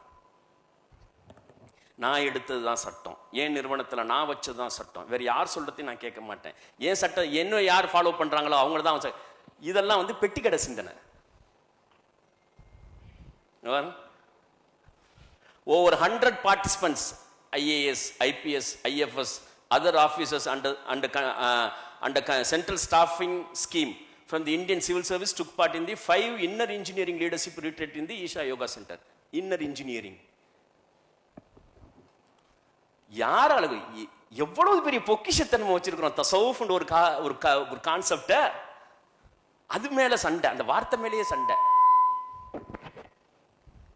கொடுப்பதற்கு பொருளை நீங்க கொடுத்துடலாம், ஒருவனுக்கு மகிழ்ச்சியை எங்கிருந்து கொடுப்பீங்க? உங்க உள்ளத்துல அமைதி இருந்தா தானே அடுத்தவங்களுக்கு அமைதியை கொடுக்க முடியும், மகிழ்ச்சியை கொடுக்க முடியும். அந்த அமைதியை மகிழ்ச்சியை எது கொண்டு வரும்? ஆன்மீக பயிற்சி கொண்டுட்டு வரும். அதுக்கு அற்புதமான வழிமுறை சொத்தாக இருக்குது. அதனாலதான் மேற்கத்திய நாடுகளில் இன்னைக்கு இருக்கக்கூடிய சைக்காட்ரிஸ்டா இருக்கட்டும், சைக்காலஜிஸ்டா இருக்கட்டும், சைக்கோ அனாலிட்டிக் தியரியா இருக்கட்டும், சிக்மண்ட் ஃப்ராய்டு, யாரா இருந்தாலும் சரி, எல்லோரும் எஹ்யா உலுமுதீனை படிக்காம நிறைவு செய்யறது இல்லை. 1000 வருஷத்துக்கு மேல அல்லாஹ்வுடைய ரசூலுக்கு பிறகு 1000 வருஷத்துக்கு மேல அந்நிய சமூகத்தில் ஆதிக்கம் செலுத்தக்கூடிய ஒரு அறிஞர் இருக்கிறார் என்றால் அவர் இமாம் கசாலி. மேற்கத்திய சமூகத்தை இன்னை வரைக்கும் அல் காசில் சொல்லுவாங்க அங்க, இந்த லாட்டினைஸ்டு வேர்ட்ல. இமாம் கசாலி தான் 1000 வருஷத்துக்கு அந்த எஹ்யா உலுமுதீன்ங்கிற அந்த புத்தகம். இப்படியெல்லாம் சிந்திக்க முடியுமா? உள்ளங்கள்ல இப்படியெல்லாம் நோய்கள் தன்னை அறியாமலே நல்லவரா இருப்பாரு, நல்லவர் தான் அவர் நினைச்சிட்டு இருப்பாரு. ஆனா அவர்கிட்ட சில வியாதிகள் உள்ளுக்குள்ள இருக்கும். அது யாரால ஐடென்டிஃபை பண்ண முடியும்? ஒரு ஆசிரியனால தான் ஐடென்டிஃபை பண்ண முடியும், ஒரு பயிற்சியாளர்னால தான் ஐடென்டிஃபை பண்ண முடியும். அதுல லேடிஸும் ட்ரெயின் ஆகி வந்திருக்கிறாங்க. இவங்க தான் ட்ரெயின் பண்றாங்க. இன்னைக்கு அமெரிக்காவில் இருக்கக்கூடிய முக்கியமான இந்த டெக்னாலஜி ஓரியன்டான அந்த பெரிய பெரிய கம்பெனிஸ்ல எல்லாம் இவ்வளவு இந்தியன்ஸ் உள்ள பூந்திருக்கிறதுக்கும், குறிப்பா அந்த RSS ஐடியாலஜியில் இருக்கிறவங்க வந்திருக்கிறதுக்கு காரணம் என்ன?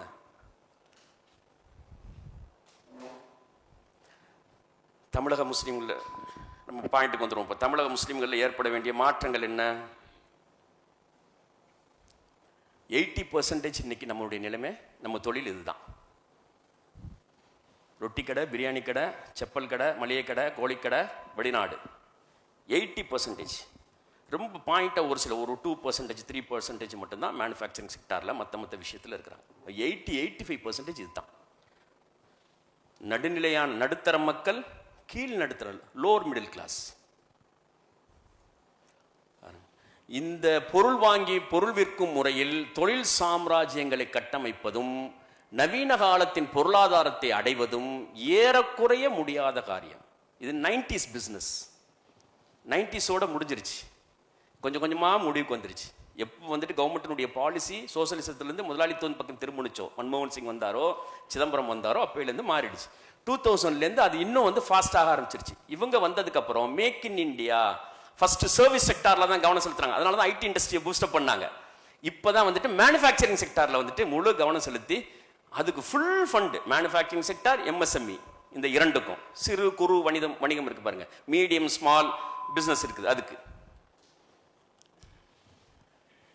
கிராமப்புற நம்மளுடைய சகோதரிகளுடைய நிலைமை. இந்த நிலைகளை இல்லை மாற்றம் வராமல் நம்ம என்ன மாற்றத்தை வந்துட்டு சமூகத்தில் ஏற்படுத்த முடியும்? சமூகத்துக்கு எதிராக வரக்கூடிய எந்த அவதூறை தடுத்து நிறுத்த முடியும்? இன்னைக்கும் இந்த பத்தமடைக்கு போனீங்கன்னா, வந்தவாசிக்கு போனீங்கன்னா, அந்த பாயை மடைஞ்சு அது எங்க யார்கிட்ட விற்கிறேன்னு தெரியாம தவிச்சிட்டு இருக்குது சமூகம். அல்வா கிண்டி விற்கிறது, கடல மிட்டாய் பண்ணி விற்கிறது, பீடி சுத்துறது. இதை நீங்க வேற எந்த கண்ணோட்டத்தையும் பார்க்காதீங்க.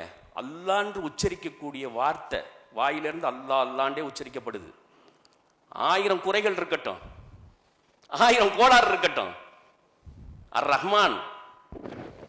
ஆனா அல்லாஹ் அல்லாண்டு உச்சரிக்கக்கூடிய அந்த ஒரு மூமினான பெண்மணி வாய்க்கும் வயிற்றுக்கும் பிரச்சனையில் இருக்கக்கூடிய சமூகத்தை நம்ம வச்சுட்டு என்ன நம்மளுடைய முன்னேற்ற பாதைகள், நம்ம எடுக்கக்கூடிய பணிகள் வந்து சக்சஸ் ஆயிட போகுது. எல்லாம் வந்து கிராமப்புற சிறு தொழில் அத்த கூலிகள். அன்னைக்கான சம்பாரிச்சா தான் ஏதாவது சுத்தினா தான் அங்கே அடுப்பு எரியும், இல்லைன்னா வேகாது.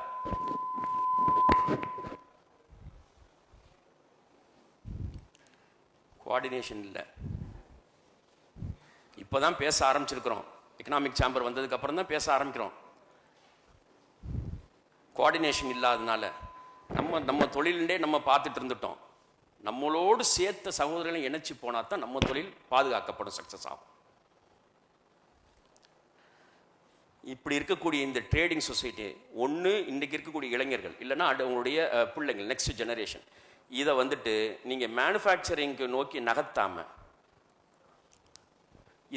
நகர்த்தாம மாடர்ன் எக்கானமியை நம்ம பார்க்க முடியாது. நம்முடைய இன்றைய தொழிலும் நிலை பெறாது.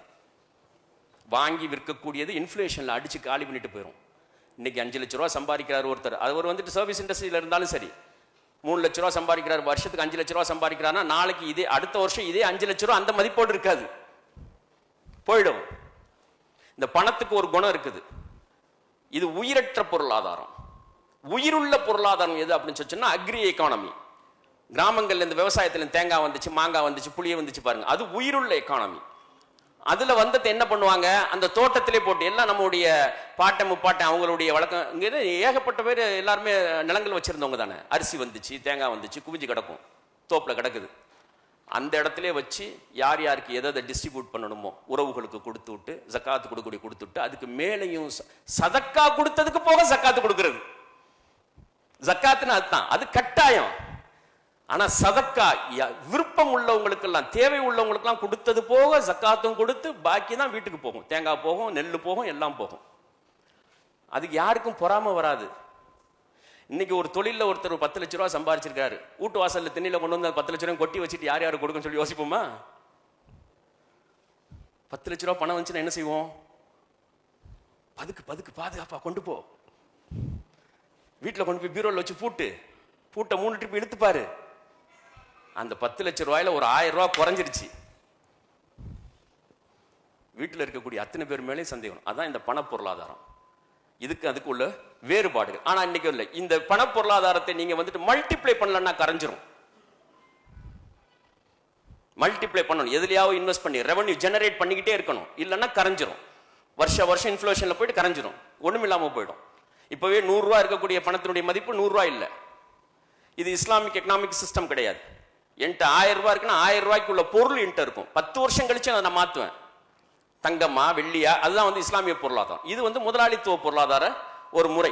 அப்ப இப்படிப்பட்ட ஒரு சூழல்ல இந்த மாடர்ன் எக்கானமியை நோக்கி, நம்ம மேனுஃபேக்சரிங் செக்டாரை நோக்கி நகர்ந்தா மட்டும்தான் இந்த பணத்தை பெருக்க முடியும், மாடர்ன் எக்கானமியை அடைய முடியும், சமூகம் பொருளாதார ரீதியா வலிமை அடையும். நாலேஜ் எக்கானமிங்கிறது என்ன பாருங்க, இதுதான் நாலேஜ் எக்கானமி.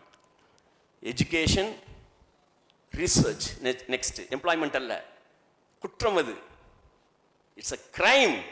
ஒரு டிகிரி முடிச்சோடனே வேலை தேடி அவன் அலையறான் அப்படின்னா அது குற்றம். அது இனோவேஷன், பிராண்ட், மேனுஃபேக்சரிங் பிசினஸ். இதுதான், இப்படித்தான் நம்முடைய கல்வி முறை அமையணும், நம்ம பிள்ளைகளுடைய கல்வி முறை அமையணும். 25 இயர்ஸ்ல மாற்றம் வந்துடும். இண்டஸ்ட்ரியையும் எஜுகேஷனையும் ஒன்னா சேர்க்கணும், மேனுஃபேக்சரிங் செக்டாரையும் ஹையர் எஜுகேஷனையும் ஒன்னா கம்பைன் பண்ணணும். நீ படிக்கிறதே தொழில் முனைவோரா உருவாகி வரணும் அப்படிங்கிறதா. அந்த தொழில் முனைவு நீ 10,000 ரூபாய் சம்பாதிக்கிறதுக்கு அல்ல, 10,000 ரூபாய் நீ சம்பளம் கொடுக்கிற மாதிரி, பல 100 பேத்துக்கு சம்பளம் கொடுக்கிற மாதிரியான ஆளா உருவாகி வரணும். இதுதான் நாலேஜ் எக்கானமி. இதுல உங்க இன்னும் 10-25 இயர்ஸ்ல 10 இயர்ஸ் 25 இயர்ஸ்ல உங்க பிள்ளைங்க படிச்சுட்டு இருந்தா, அல்லது உங்களை யாராவது இன்ஜினியரிங் படிச்சுட்டு இருந்தாங்க அப்படின்னு சொன்னா, அந்த பிள்ளைகளை எதை நோக்கி நகர்த்தணும் பாருங்க. ஒரு ஊர்ல இருந்து ஒரு 10 பேர் உருவாகி வரட்டும். இதுல 25 இயர்ஸ்ல முஸ்லீம் சமூகத்தோட நிலையை பாருங்க. எலக்ட்ரிக்கல் இன்ஜினியரிங், நான் அது என்ன மாற்றம் வரப்புன்னு சொல்றேன். Electronics, computer science, mechanical, material, chemical, earth science. அவன் அங்க எங்க லீட் பண்ணணும், பிஹெச்டி எப்படி பண்ணணும், ரிமோட் சென்சிங். திருநெல்வேலி மேலப்பாளையத்தில் உட்காந்துக்கிட்டே அமெரிக்காவுக்கு மேலே சுத்தக்கூடிய சேட்டலைட் இயக்க முடியும். Remote sensing, prompt engineering. இன்னைக்கு ஆர்டிஃபிஷியல் இன்டெலிஜென்ஸ், அதுக்கு அடுத்தது வந்துட்டு ஜெனரேட்டிவ் ஏஐ வந்திருக்குது. இந்த இரண்டுக்குமான டூல்ஸை ரெடி பண்ணக்கூடிய ஒரு கோர்ஸ் தான் வந்துட்டு ப்ராம்ப்ட் இன்ஜினியரிங். வெறுமனே ஆர்டிஃபிஷியல் இன்டெலிஜென்ஸ் படிக்க போறேன், அது படிக்க போறேன், எல்லாரோடையும் பின்னால போகக்கூடிய வழக்கமே இருக்கக்கூடாது. அதை எப்படி கையாள்றது, கைப்பற்றுறது, ஆர்டிஃபிஷியல் இன்டெலிஜென்ஸ் செக்டார்ல கைப்பற்றுறது எப்படி, ப்ராம்ப்ட் இன்ஜினியரிங். ஸ்பேஸ் சயின்ஸ், உலகமே இன்னைக்கு வந்துட்டு விண்வெளியை நோக்கி தான் போகுது. எல்லா இன்வெஸ்ட்மெண்ட்டும் சரி, எல்லாமே எக்கச்சக்கமான வளங்கள் இருக்குது. லித்தியம் இருக்குது. லித்தியம் வந்துச்சுன்னா தான் இங்க வந்துட்டு பேட்டரி உருவாக்க முடியும். அளவு கடந்த லித்தியம் இருக்குது. அதை எடுக்கிறதுக்கு தான் இவ்வளவு பயணம். ஸ்பேஸ் சயின்ஸ், குவாண்டம் கம்ப்யூட்டிங், சிக்கலான பிரச்சனைகளுக்கு எளிமையான தீர்வளிக்கக்கூடிய ஒரு கான்செப்ட். ரினியூவபிள் எனர்ஜி, உலகமே அதுதான். இனி நியூக்ளியர், அவன் ஆயுதத்தை தயார் பண்ணானா உங்க பிள்ளை அந்த ஆயுதத்தை டிஃப்யூஸ் பண்றதுக்கு என்ன வழின்னு சொல்லி ஆராய்ச்சி பண்ண சொல்லுங்க. அணு ஆயுதத்தை தயாரிக்கிறான், இங்க உட்கார்ந்துக்கிட்டே அந்த அணு ஆயுதம் செல்லுபடியாகாமல் போகிறதுக்கு என்ன வழி? ஏன்? இதுல பரக்கத்து இருக்குது, நல்ல நியத்து இருக்குது. Robotics, electronic warfare. ஒரே ஒரு ஆளு முஸ்லிம் சமூகத்துல ஒரு புள்ள படிக்குது. நம்மளும் 70 வருஷமா தான் படிக்க வச்சு உருவாக்கி எடுத்தோம். ஃபியூச்சர் பிசினஸ் பாருங்க, இன்னொரு 5 இயர்ஸ்ல பாருங்க கம்ப்ளீட் மாற்றம். எல்லாமே கார்ல இருந்து, பைக்ல இருந்து, ட்ரக்ல இருந்து எல்லாமே எலக்ட்ரிக்கல் வெஹிக்கிள்ஸா மாறுது. டீசல் வெஹிக்கிள்ஸ் ப்ரொடக்ஷனே ஸ்டாப் பண்ணிட்டாங்க, கிடையாது. அதனால தான் கார்ஸ் எல்லாமே பெட்ரோல் காரா வருது. இதுதான் இனி இன்னொரு 5 வருஷத்துல திரும்பும் திசை எல்லாம் இதுதான் இருக்கும். ஏர் டாக்ஸிஸ் பெங்களூர்ல ஓட ஆரம்பிச்சிருச்சு. எலக்ட்ரானிக் சிட்டிலேருந்து ஏர்போர்ட்டுக்கு 1700 ரூபா.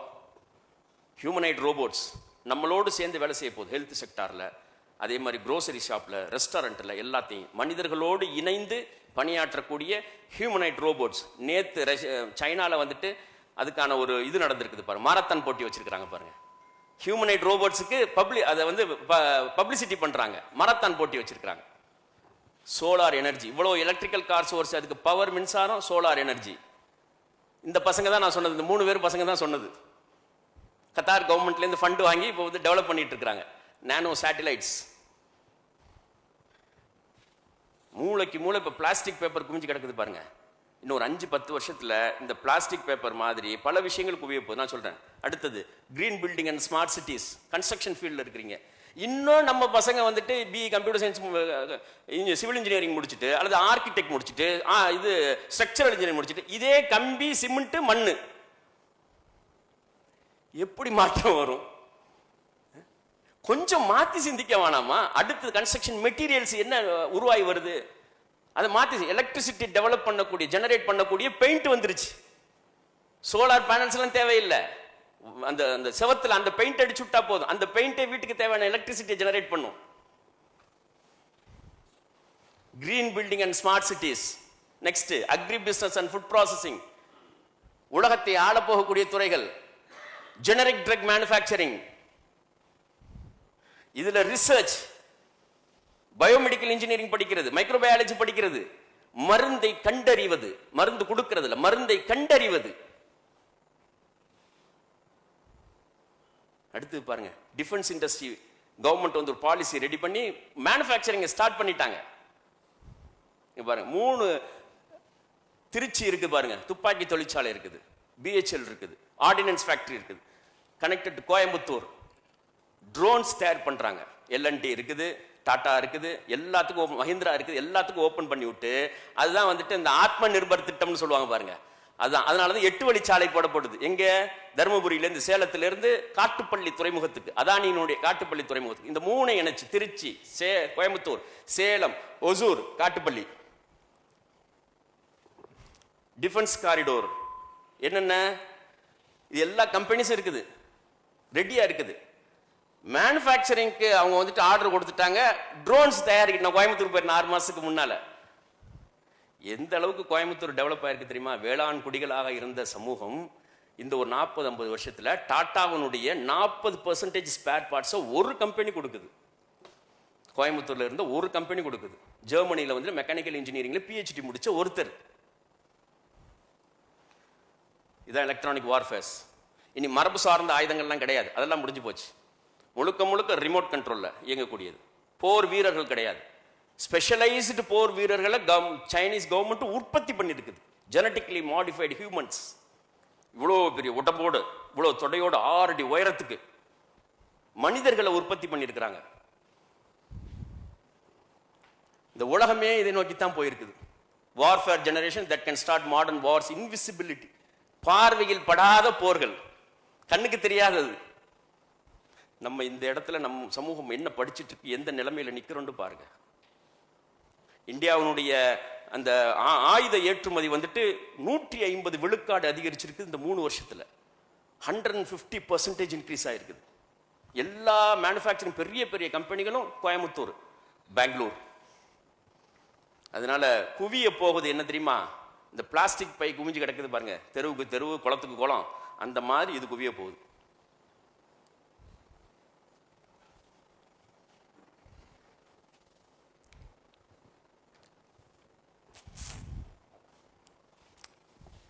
இது இந்த சமூகத்தினுடைய பிள்ளைகளுக்கு கவனப்படுத்தணுமா வேணாமா?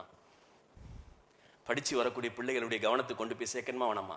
நீ டிகிரி முடிச்சுட்டு வேலை தேடி தெரியாத, அது உனக்கும் உன்னுடைய தலைமுறைக்கும் உன்னுடைய நீ சுமந்துக்கிட்டு இருக்கக்கூடிய மார்க்கத்துக்கும் சிக்கலை ஏற்படுத்தும், பின்னடைவை ஏற்படுத்தும். அடிச்சு போ, PhD வரைக்கும் போ, ரிசர்ச் பண்ணு. ஒன்னுலையும் கூர்மையான கவனம் செலுத்த ஆராய அல்லாஹ் புதுசா உன்னை வெளிப்படுத்துவான். அதுதான் இந்த உலகத்தினுடைய ஏற்பாடு, விதிமுறைகள். அல்லாஹ்வுடைய அல்காரித்தம் அப்படித்தான். எதுல கூர்மையான கவனம் செலுத்தப்படுதோ அதுல புது விஷயங்கள் வெளிப்படும். உலகம் அழிகிற காலம் வரைக்கும் நடக்கும். நீ எந்த செக்டாரை எடுத்துட்டு கவனம் செலுத்தினாலும் சரி, அதுல உனக்கு பரிசு கிடைக்கும், உழைப்புக்கேற்ற பரிசு. நீ 10 அடி போனா உனக்கு அல்லாஹ் வந்து 100 அடி உனக்கு முன்னுக்கு வரும். ஏன்? நல்ல நியத்தோட நீ போனேன்னா. இந்த சமூகத்தினுடைய எல்லா வெற்றிக்கும், நம்மை சுற்றி இருக்கக்கூடிய எல்லா வெற்றிக்கும் காரணம், சஸ்டைனபிள் பிசினஸ் சக்சஸுக்கு காரணம் ஸ்ட்ராங் கம்யூனிட்டி கோஆர்டினேஷன். நீங்க விரும்பினாலும் விரும்பலனாலும் உங்கள் மனசுல இருக்கக்கூடிய எல்லா தடைகளையும் இறக்கி வச்சுட்டு நீங்க ஒருங்கிணைஞ்சு கை கோத்து தான் ஆகணும். எந்த ஒரு விஷயமும் உங்களுக்கு குறுக்க வந்து நிக்க கூடாது. அவர் அந்த கொள்கை சார்ந்தவர், இந்த அமைப்பு சார்ந்தவர், அவர் அந்த குடும்பத்துக்காரர், இந்த குடும்பம், எந்த குடும்பம் கிடையாது. உம்மத்து இதை செய்யல அப்படின்னு சொன்னா சோசியோ எக்கனாமிக் பொலிட்டிக்கல் சிக்கலை சந்திக்க வேண்டி வரும். வேற எந்த சமூகத்தும் கிடையாது. முஸ்லிம் சமூகம் ஆற்றல் பெறல, எம்பவர் ஆகல அப்படின்னா நசுக்கப்படுவோம், சொத்துக்கள் பறிமுதல் செய்யப்படும், தொழில் நிறுவனங்கள் மேல வந்துட்டு அடாவடியான அமைப்புகளுடைய ஏவல் நடக்கும். இது எல்லாம் நடக்கும். 2 முக்கியமான விஷயத்தோட இன்ஷா அல்லாஹ் இந்த நிகழ்ச்சி நிறைவு பெறும். அதுல 2 முக்கியமான பாயிண்ட் என்ன அப்படின்னு சொன்னா, ஒரு மனிதன், ஒரு தனி மனிதன் வந்து மேனுஃபேக்சரிங் பிசினஸ் எம்பையர்ஸை உருவாக்குறதா இருந்தா, ஒரு எம்பையரை உருவாக்குறதா இருந்தா அவருடைய அணுகுமுறையும் குணங்களும் எப்படி இருக்கணும்? ஒரு சோஷியல் ஒரு ஆர்கனைசேஷனா ஏற்படுத்த வேண்டிய கட்டமைப்புகள் என்ன? இந்த 2 தான் நம்மளுடைய ஃபைனல். இதுல ஒரு தனி மனிதன் அவர் நாலேஜ் எக்கானமி நோக்கி நகர்றாரு, ஒரு மேனுஃபேக்சரிங் செக்டாரை உருவாக்குறாரு. ஏதோ ஃபுட்லையோ டெக்னாலஜிலையோ எதுலேயே ஒன்றில், கன்ஸ்ட்ரக்ஷன்லையோ எதுலேயே ஒன்றில் ஒரு உற்பத்தி தொழில், ஒரு பிராண்டை உருவாக்குறாரு, ஒரு பொருளை உருவாக்குறாரு.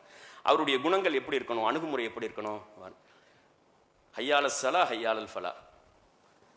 இது இல்லாமல் வெற்றியே கிடையாது. முதல்ல போய் படைச்ச ரப்புல் ஆலமீன்ட்ட சரண்டர் ஆயிரும். அல்லாஹ் நீயே துணை. உன்னை மனசுல வச்சுட்டு உன் பாதையில போறதுக்கு நான் ரிஸ்க் எடுக்கிறேன். That's all. என் நேரம், பொருள், அறிவு எல்லாத்தையும் செலவு பண்றேன்.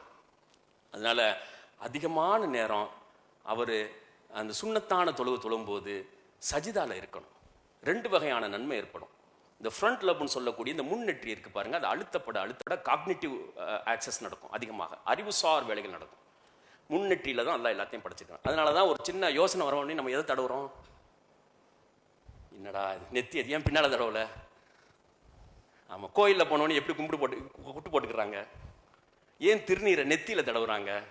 பொட்டு வச்சு ஏன் அழுத்துறாங்க? இந்த இடத்துல தான் எல்லா ப்ராசஸும் நடக்கும். அதனால சஜிதால அல்லாஹ் வந்துட்டு, அது வந்துட்டு யோகாசனத்துல சிரசாசனம்னு சொல்லுவாங்க, தலைகீழா நிக்கிறது, அது எக்ஸ்ட்ரீம்.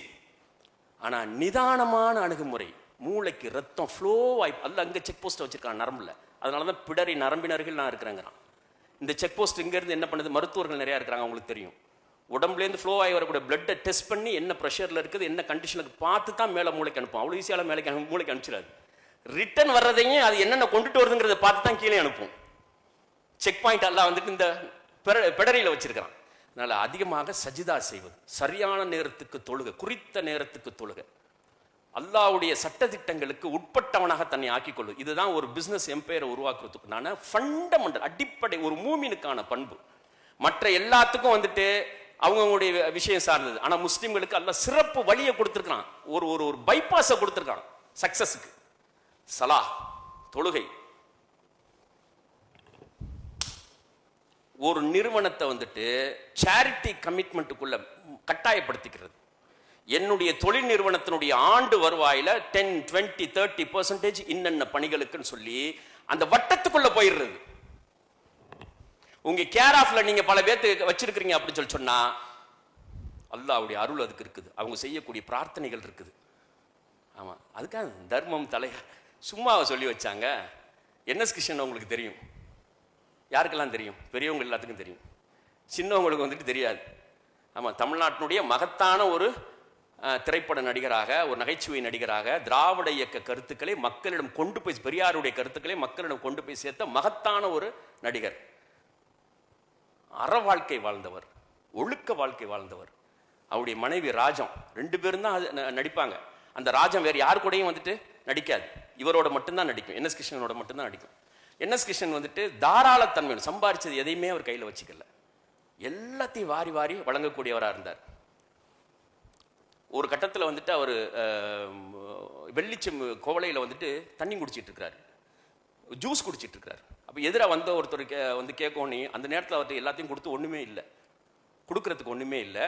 அவர் வந்து ஒரு கல்யாணத்துக்காக வந்துட்டு, ஒரு பொண்ணு கல்யாணத்துக்காக வந்து கேட்குறாரு. அவர் இந்த கையில் ஜூஸ் குடிச்சிட்டு இருந்ததை வந்துட்டு கொடுத்துட்டார். அந்த அம்மா பார்த்துட்டு நீ எப்படி கொடுக்கலாம் அப்படின்னு சண்டைக்கு வந்துடுச்சு. ஏன்னா என்கிட்ட இருந்தது இது மட்டும்தான், வெள்ளிக்கோளம் மட்டும்தான், அதுதான் நான் கொடுத்துட்டேன். நீ அது கொடுத்தது தப்பு இல்லை, ஆனா நீ வந்து எந்த கையில கொடுத்துருக்கிற? இப்படி வாழ்ந்த குடும்பம். டெல்லிக்கு போறதுக்காக ஃப்ளைட் டிக்கெட் புக் பண்றாரு. இவரால் ஏர்போர்ட்டுக்கு ரீச் ஆக முடியல, ஃப்ளைட் பறந்துருச்சு. போன ஃப்ளைட்டு லேண்ட் ஆகிறதுல ஆக்சிடென்ட் ஆயிடுச்சு. இந்த செய்தி என்எஸ் கிருஷ்ணனுக்கு வருது. எல்லாரும் பத்திரிகையாளர்கள் கூடி கேட்குறாங்க, நீங்கள் போயிருந்தாலும் உங்களுக்கும் சிக்கல் ஏற்பட்டிருக்கும், பல பேர் இறந்து போயிட்டாங்க அப்படின்னு. அவர் சொன்னாராம், கிடையவே கிடையாது, நான் போன அந்த ஃப்ளைட் ஆக்சிடென்ட் ஆயிருக்காதுன்றாராம். என்ன தைரியத்தில் சொன்னார்? அவருக்கு எந்த மார்க்கத்தை படிச்சார்? தர்மம் தலை காக்குங்கிறது அவருடைய உள்ளத்துல எப்படி ஆணி வேற அடிஞ்சிருக்கு பாருங்க. அல்லாஹ்வுடைய ரசூல் சொன்னாங்க பாருங்க, எங்கேயாவது பயணம் போறீங்களா, யாருக்காவது எதையாவது செஞ்சுட்டு போ, ஆபத்தான மரணங்களில் இருந்து அது உன்னை பாதுகாக்கும் நாங்க பாருங்க. அப்படிப்பட்ட ஒரு சமூகம். அதனால ஒரு தொழில் நிறுவனத்தை நம்ம கட்டமைக்கிறோம், ஒரு சின்னதை பிரியாணி கடை வைக்கிறோம், ஒரு பெட்டி கடை வைக்கிறோம், ஒரு பொருளை உற்பத்தி பண்றோம், அதுலேருந்து அதில் விற்றா ஒரு மாசத்துக்கு வந்துட்டு 10 ரூபா தான் கிடைக்கும், 2 ரூபாயை யாருக்காவது தானம் பண்ணணும். அந்த தானமும் எப்படியா இருக்கணும் அப்படின்னு சொன்னா, தேவையை பூர்த்தி செய்யக்கூடிய தானத்தை விட அது மல்டிப்ளை பண்ணக்கூடிய தானமா இருக்கணும். இது ரொம்ப ரொம்ப முக்கியம். சதக்கத்தில் ஜாரியான்னு சொல்லுவோம் பாருங்க. ஒருத்தருக்கு அதை கொடுப்பதன் மூலமாக, அவர் பெறுவதன் மூலமாக, அவர் மூலமாக பல நன்மைகள் நடக்கும். சேரிட்டி, தர்மம் தலைகாக்கும், தொழில் நிறுவனங்களை பாதுகாக்கும், குடும்பத்தை பாதுகாக்கும், சந்ததிகளை பாதுகாக்கும், ஆபத்தான மரணங்களிலிருந்து, தீ விபத்துகளிலிருந்து, எல்லாவற்றிலிருந்தும் பாதுகாக்கும். என்எஸ் கிருஷ்ணனுக்கு இருந்த நம்பிக்கையை பாருங்க. நான் போயிருந்தா ஃப்ளைட் ஆக்சிடென்ட் ஆகாதுன்னு சொல்லிடுறாரு பாருங்க. சத்தியமான வார்த்தை. கான்பிடென்ஷியல் மென்டர் வேணும். எவ்வளவு நீங்க தொழில்நுட்ப சிறந்தவரா இருக்கலாம், வியாபாரத்தில் தலை சிறந்தா இருக்கான், உங்களுக்கு சரியான ஒரு ஆலோசகரை நியமிக்காத வரையிலும் உங்களுடைய குறைகளை சுட்டி காட்டுவதற்கு இடமளிக்கப்பட்ட ஒரு ஆலோசகர் வேணும். அதான் ரொம்ப ரொம்ப முக்கியம். என் கருத்தோடு ஒத்து போவாரு அப்படிங்கிற மாதிரி செலக்ட் பண்ணோம் அப்படின்னு சொல்லி சொன்னா சிக்கல்ல மாட்டிப்போம். நான் என்கிட்ட பல திறமைகள் இருக்குது, ஆனா மூவ் ஆகி போகும்போது என்கிட்ட இருக்கக்கூடிய தொழில் திறமை மென்டர்ட்ட கிடையாது. ஆனா என்னுடைய மூவ்மெண்ட்ல, என்னுடைய அணுகுமுறையில என்ன கோளாறு இருக்குங்கிறத பின் பாயிண்ட் ஐடென்டிஃபை பண்ணி அதை சரி பண்ண சொல்லுவார். சைக்கலாஜிக்கல் அந்த சிலபஸ்ல வந்துட்டு ஒரு ஆஸ்பெக்ட் சொல்லுவாங்க. ஒவ்வொரு மனிதனும் யாராவது நம்பிக்கை மிகுந்தவரிடம், கான்பிடென்ஷியல் மென்டரிடம் மனதளவில் நிர்வாணமாக இருக்கணும் அப்படின்னு சொல்லுவாங்க. அப்பதான் அந்த பிரச்சனையை எடுத்து வச்சு ஒன்னே அலசி ஒரு ஸ்டாஃபோட நீ இப்படி கடுகடுத்து அணுகக்கூடாது, அவங்கள தோழர்களா அணுகு. அவருக்கு தெரியாது, டே டு டே ஆபரேஷன்ல இருக்கிறவருக்கு அவருக்கு தெரியாது, தட்டாப்டான்னு தூக்கி போட்டு போயிடுவாரு. அப்படி அணுகாத, அரவணைச்சு போ, அவனை சொத்தா மாத்து, ஸ்டாஃப்ல அசட்டா மாத்து, இந்த பயிற்சி கொடு. மென்டர் இல்லாமல் வந்துட்டு துவங்கக்கூடாது. நாலேஜ், பிளான், விஷன், முதல்ல அது சம்பந்தமான அறிவு, மிகச்சரியான செயல் திட்டம், இலக்கு. இலக்கு இல்லாமல் பயணிக்கக்கூடிய எந்த தொழில் நிறுவனமும் வளர்ச்சி அடையாது. இன்னைக்கு காலையிலேருந்து சாயங்காலம் வரைக்கும் வியாபாரம் பார்த்துட்டோம், முடிஞ்சு போச்சு அப்படின்னு சொன்னா அது ஃபெயிலியராக தான் போகும், ஸ்டாக் ஆகும், அடுத்து கீழே வந்துடும். அடுத்து 5 வருஷத்துல நான் இது எவ்வளவு ஸ்கேல் அப் பண்ணணும், நெக்ஸ்ட் 10 இயர்ஸ்ல நான் இது எவ்வளவு ஸ்கேல் அப் பண்ணணும், அதுக்கான ஆட்களை உருவாக்குறது, வெல் ட்ரெயின்டு டீமை உருவாக்குறது எப்படி, நம்பிக்கையான மக்களை உருவாக்குறது எப்படி, அதுக்கான ஃபினான்ஷியல் சோர்சஸ் எப்படி ரெடி பண்றது, சஃபிஷியன்ட் ஃபண்ட், ஃபேமிலி சப்போர்ட். நம்முடைய எல்லா விஷயத்தையும் தன்னுடைய மனைவியிடம் அழகாக எடுத்து சொல்லி அவர்களையும் துணைக்கு அழைத்துட்டு தான் போகணும். வீட்டில் சில பேர் வந்துட்டு அவங்களாம் சங்கடப்படுவாங்கன்னு சொல்லி எதையுமே சொல்றது இல்லை. மனைவியை தயார்படுத்தாமல் எப்படி ஜெயிக்க முடியும்? நீ அதெல்லாம் செய்ய வேணாம், பேசாமல் வீட்டில் 2 ஒரே வார்த்தையில் முடக்கிடுவாங்க, ஒன்றுமே நடக்காது. இல்லைன்னா எந்த நேரம் பார்த்தாலும் சண்டை சச்சரவாகவே இருந்துகிட்டு இருக்கும். உடன் யார் தன்னோடு பயணிக்கிறாங்களோ, இன்னைக்கு அப்படி இல்லை, அந்த பழைய காலத்து பெண்கள் இல்லை, இன்னைக்கு எல்லாம் படித்த பெண்கள், தன்னுடைய அறிவுக்கு மதிப்பளிக்கப்படணும்னு நினைக்கிறாங்க. சரியான ஒரு எதிர்பார்ப்பு, அது மதிப்பளிக்கப்படணும். தன்னுடைய ஆலோசனைகள் ஏற்கப்படணும் நினைக்கிறாங்க. படித்த பெண்கள், அவருடைய ஆலோசனை ஏற்கப்படணும். இணைந்து பணியாற்றும் போது, பயணிக்கும் போது தான் சக்சஸ் கொடுக்க முடியும். ரைட்டிஷியஸ்னஸ், காம்பட்டன்ட், ஸ்கில்டு ஸ்டாஃப், பெரிய விலை கொடுக்க வேண்டிய ஒரு நம்பிக்கையான இன்னைக்கு. ஏன்னா இன்றைக்கு உள்ள காலத்தில் இன்றைக்கு மாடர்ன் எஜுகேஷன் வந்து நம்பிக்கையை விதைக்கிறது இல்லை. இன்னைக்கு உனக்கு எது வந்துட்டு வாய்ப்பு இருக்குதோ, ஆப்பர்ச்சுனிட்டி இருக்கு, அதை நோக்கி நகரு. இங்க வேலை செஞ்சு 10,000 தர, இன்னொருத்தர் 12,000 தரான்னு அங்க ஓடி போயிரு. இப்படி சொல்லக்கூடிய கல்வி முறையில படிச்சுட்டு வர்றாங்க. நமக்கு தேவை என்ன? நம்பிக்கையானவரா இருக்கணும், திறமசாலியா இருக்கணும், தொழில்நுட்பம் தெரிஞ்சவரா இருக்கணும். இந்த 3ல எது ஒண்ணு மிஸ் ஆனாலும் நமக்கு சிக்கல் ஏற்படும். இதுக்கு நீங்க பெரிய விலை கொடுக்க வேண்டி வரும். இல்லைன்னா நீங்க உருவாக்கணும், கல்வி நிறுவனத்திலிருந்து உருவாக்கணும். இந்த 2 செய்யலைன்னா பெரிய சிக்கல் ஏற்படும். R&D, உங்க தொழில் நிறுவனத்தை நீங்க பெட்டிக்கடை வச்சிருந்தாலும் சரி, அடுத்தடுத்த கட்டத்துக்கு கொண்டுட்டு போறதுக்கு பின்னால அது குறித்தே திங்க் பண்ணிட்டு இருக்கக்கூடிய, ஆராய்ச்சியில் இருக்கக்கூடிய R&D வேணும். ரிசர்ச் அண்ட் டெவலப்மெண்ட் இல்லாத ஒரு கார்பரேட் நிறுவனத்தை நீங்க பார்க்க முடியாது. எந்த நிறுவனம் வளர்ச்சி அடைஞ்சிருந்தாலும் அதுக்கு பின்னால R&D இருக்கும். அது சம்பந்தமாவே சிந்திச்சு இதை இப்படி சரி பண்ணுங்க, இப்படி அட்வர்டைஸ்மெண்ட் பண்ணுங்க, இப்படி மார்க்கெட்டிங் பண்ணுங்க, இது இவ்வளவு தூரம் ஸ்கேல் அப் பண்ணுங்க, இது எல்லாத்தையும் சொல்லித்தரதுக்கு. டிரான்சாக்ஷன் இருக்கலாம், ஆனா லோன் எடுத்துடக்கூடாது. கொஞ்சோன்னு கலந்தாலும் அது விஷமா மாறிடும், அதுல பறக்கத்து எடுபட்டுரும். பரிவர்த்தனைகள் வேற வழி இல்லை, செஞ்சுக்கலாம். சரி, அதுல இருந்து கடன் வாங்கி செய்யறது இருக்கு. ஆனா மேனுஃபேக்சரிங் இண்டஸ்ட்ரியை கொண்டு போய் அந்த பேங்க் லோன்ல தான் அவன் அட்டாச் பண்ணி வச்சிருக்கான். எல்லா மேனுஃபேக்சரிங் செக்டாருக்கும் பாத்தீங்கன்னா உண்மையான முதலாளி பேங்க் தான். அப்படித்தான் பண்ணி வச்சிருக்காங்க. இப்ப இந்த இடத்துல முஸ்லீம்கள் என்ன பண்றது? மாற்று திட்டத்தை ஏற்படுத்தணும். ஃபர்ஸ்ட் கிளாஸ் வருவாங்க, சேர்மான் ஃபைனான்சியல் இன்ஸ்டிடியூஷன் கேரளால.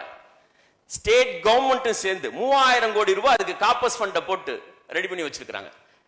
நல்ல டெவலப்மெண்ட் ஆகிட்டு இருக்குது. நம்மள்ட்ட என்ன இருக்குது? நான் ஆரம்பிச்சு சொன்ன பாருங்க, ஒரு பிரியாணி கடை வைக்கிறதுக்கு 2 லட்ச ரூபா 3 லட்ச ரூபா ஒருத்தர் தேவைப்படுனா அவர் எங்க போவார்? இதுதான் அந்த தூண். ஃபினான்ஷியல் மேனேஜ்மெண்ட் அல்ல, ஃபினான்ஷியல் டிசிப்ளின், நிதி ஒழுக்கம். ஆமா, நிதி மேலாண்மை அல்ல, நிதி பரிவர்த்தனை, நிதி ஒழுக்கம். இந்த நிதி ஒழுக்கம் இல்லாதனால நிறைய நிறுவனங்கள் வந்துட்டு ஃபெயிலியர் ஆயிடும். ஃபினான்ஷியல் டிசிப்ளின், இது ஒரு மனிதன். ஆனா கனவு காணுங்க, இது எல்லாத்துக்கும் பொதுவானது. இதுல சில சங்கடங்கள், சிக்கல்லாம் இருக்குது. இது எல்லா சமூகத்துக்கும் பொதுவானது. இது எல்லாம் தாண்டி தான் அந்த சமூகம் ஜெயிக்குது. அது எல்லாத்தையும் அல்லாஹ் அமைதி ஆக்குறதுக்கு, இலகு ஆக்குறதுக்கு மேல வந்துட்டு 2 விஷயம் இருக்குது: தொழுகையும் தர்மமும். போற போக்குல செஞ்சுக்கிட்டே போங்க. இந்த வருஷம் ஒரு 5 லட்ச ரூபா லாபம் கிடைச்சிருக்கு, 10 லட்ச ரூபா லாபம் கிடைச்சிருக்கா, தூக்கி வண்டியில டிக்கில போட்டுக்கிட்டு மனைவி மக்களை எல்லாத்தையும், பிள்ளைகளை எல்லாத்தையும் வண்டி கார்ல வச்சுக்கிட்டு இங்கேருந்து அப்படியே வண்டியை ஓட்டிட்டு போங்க. எந்தெந்த பள்ளியில் ஆலிம்களுக்கு சம்பளம் கொடுக்கல, இந்த எடுத்துக்க, எங்கெங்க பள்ளி இது கட்டணும், கிளாஸ் ரூம் கட்டணும், ஸ்கூலுக்கு இந்த கட்டிக்க. யார் தடுத்தா? பெட்டிக்கடை வச்சிருந்தா எப்படி இதை செய்ய முடியும் சொல்லுங்க? பெட்டிக்கடை வச்சிருக்கிறோம், இந்த தொழிலே போதும்னு உட்கார்ந்துருக்கிறோம், எப்படி செய்ய முடியும்? போற போக்கில் அள்ளி என்ன பிரச்சனை இருக்க போகுது? இந்த பக்கம் அள்ளி கொடுத்துக்கிட்டே போகும், அந்த பக்கம் ஊறிக்கிட்டே இருக்கும். இருக்கிற நிறுவனங்களை பாதுகாத்துக்கிட்டே இருக்கும். இதெல்லாம் ஜெனரேட் பண்ணும், நன்மைகளை ஜெனரேட் பண்ணும். ஒரு குற்றத்திற்கு ஒரு பாவம், ஒரு நன்மைக்கு 10 நன்மை. ஒரு பாவம் செஞ்சா அது ஒரு பாவமா தான் எழுதப்படும். ஆனா ஒரு நன்மை செஞ்சா 10 நன்மை. நிறைய ஸ்கூல் காலேஜஸ் எல்லாம் கட்டடம் இல்லாம கிடக்குது. நாங்களே பாருங்க, இந்த பள்ளிவாசல் கட்டுமான பணிகளுக்கு 10,000 ஸ்கொயர் ஃபீட் தடுமாறிட்டு இருக்கோம். Arts and science college, law college உருவாக்குறதுக்காக மக்கள்கிட்ட நிதி திரட்டி போராடி வந்துகிட்டே இருக்கும். தொழிலதிபருக்கு நேரம் அங்கே போய் உட்கார வேண்டியது, இந்த பையன் லா காலேஜ் தானே, ஒரு 6,000 10,000 ஸ்கொயர் ஃபீட் நான் கட்டடத்தை கட்டி தரேன், என் வாப்ப பேரை வை. அந்த சிந்தனை யாரால முடியும்? மாத ஊதிய பணியாளர்களால முடியாது. முடியும், லிமிட்டடா இருக்கும். ஆனா தொழிலதிபர்கள் அள்ளி தெரி. கேரளா அப்படியே மாற்றாங்க. கேரளா நிதர்சனம் நீங்க இப்படியே செய்யறாங்க. கல்ஃப்ல சம்பாரிச்ச பணத்தை கொண்டு வந்து தெருத்து அப்படியே ரோட்ல போறாங்க. என்னென்ன தேவையோ செஞ்சு கொடுத்துட்டு போறாங்க. எவ்வளவு அநாத நிலையம் உருவாயிருக்குது, எவ்வளவு மதரசாக்கள் பள்ளிகள் உருவாயிருக்குது. அந்த பள்ளிவாசல்ல முஸ்லீம் அல்லாத சகோதரருடைய தேவைகளை எல்லாம் பூர்த்தி செஞ்சு கொடுக்குறாங்க, கல்யாணத்தை நடத்துறாங்க. இங்க பள்ளிக்குள்ள என்ன முஸ்லீம் அல்லாத மக்கள் வரக்கூடாதுன்னு சண்டையில் இருந்துகிட்டு இருக்கிறோம். இது ஒரு மனிதன். இரண்டாவது, இந்த மாதிரி எக்கனாமிக் சேம்பர் ஃபைனலான கார்டு இது முடிச்சிடும். இதுல எல்லாமே வந்துட்டு பூர்த்தி. ஃபர்ஸ்ட் பாயிண்ட் தான் கம்யூனிட்டி கோஆர்டினேஷன். நீங்க இந்த சேம்பரோட இணைஞ்சு பயணிக்கணும் அப்படிங்கிற இந்த இடத்துக்கு வந்துடணும். அந்த மைண்ட் செட்டுக்கு ஃபர்ஸ்ட். இன்னும் வந்துட்டு யாரெல்லாம் தொழில் செய்யறாங்களோ அவங்களை இணைக்கணும். எந்த வேறுபாடும் காட்டாதீங்க. அவர் தௌஹீத், இவர் ஜமாத் இஸ்லாமி, இவர் சுன்னத் ஜமாத், அவர் தரிக்கார், உம்மத். ஏன்னா எதிராளி வந்துட்டு ஒரே பாயிண்ட் தான், உம்மத். நமக்குள்ளதான் இந்த பிரிவினை இருக்குது. வளர்ச்சிக்கு தடையா இருக்குது, பாதுகாப்புக்கு தடையா இருக்குது. பாதுகாக்க முடியாது. முஸ்லீம்களுடைய சொத்துக்களை பாதுகாக்க முடியாது, உரிமைகளை பாதுகாக்க முடியாது. தனிச்சு போய் ஏதாவது ஒரு சிட்டியில வாழ்ந்துட்டு அட்வான்ஸ்டு ஒரு எஜுகேஷன் கொடுத்து அப்நார்மலா எக்கனாமிக்கலா மாறி போனாலும் சரி, அவர் முஸ்லீம்ங்கிற பட்டியலில் தான் இணைக்கப்பட்டிருக்கும். அவருடைய சொத்துக்களுக்கு பாதுகாப்பு கிடையாது, அவருடைய ஜெனரேஷனுக்கு பாதுகாப்பு கிடையாது. கம்யூனிட்டி கோஆர்டினேஷன் இல்லாம எந்த தொழிலும் சக்சஸ் ஆகாது, சக்சஸ் ஆனாலும் நிலைக்காது. இந்த இடத்துல சில சிக்கல்கள் இருக்குது. அந்த சிக்கல்களை சரி பண்றதா இருந்துச்சுன்னா நமக்கு தேவையான Islamic HR and business management syllabus வேணும். இன்னைக்கு இருக்கக்கூடிய ஹெச்ஆர் எல்லாமே வந்துட்டு வெஸ்டர்னைஸ்டு ஹெச்ஆர் இருக்குது. ஹியூமன் ரிசோர்ஸ், அது ஹியூமன் ரிசோர்ஸா பார்க்கறதுல, ஹியூமனை மெஷினா பார்க்கறது அந்த சிலபஸ் எல்லாம். ஆனா ஹியூமனை ஹியூமனிட்டியோடு பார்க்கக்கூடிய சிலபஸ் வேணும். ஆமா, அவனை வந்து ஒரு மூமினா பார்க்கணும், ஒரு ஸ்டாஃபா பார்க்கறது இல்ல, ஒரு மூமினா பார்க்கக்கூடிய தன்மை வேணும். ஆமா, அந்த மூமின் மூலமா அந்த மூமினுடைய துவாக்கு அதிகமான வலிமை இருக்குங்கிற கண்ணோட்டத்தோட பார்க்கணும்.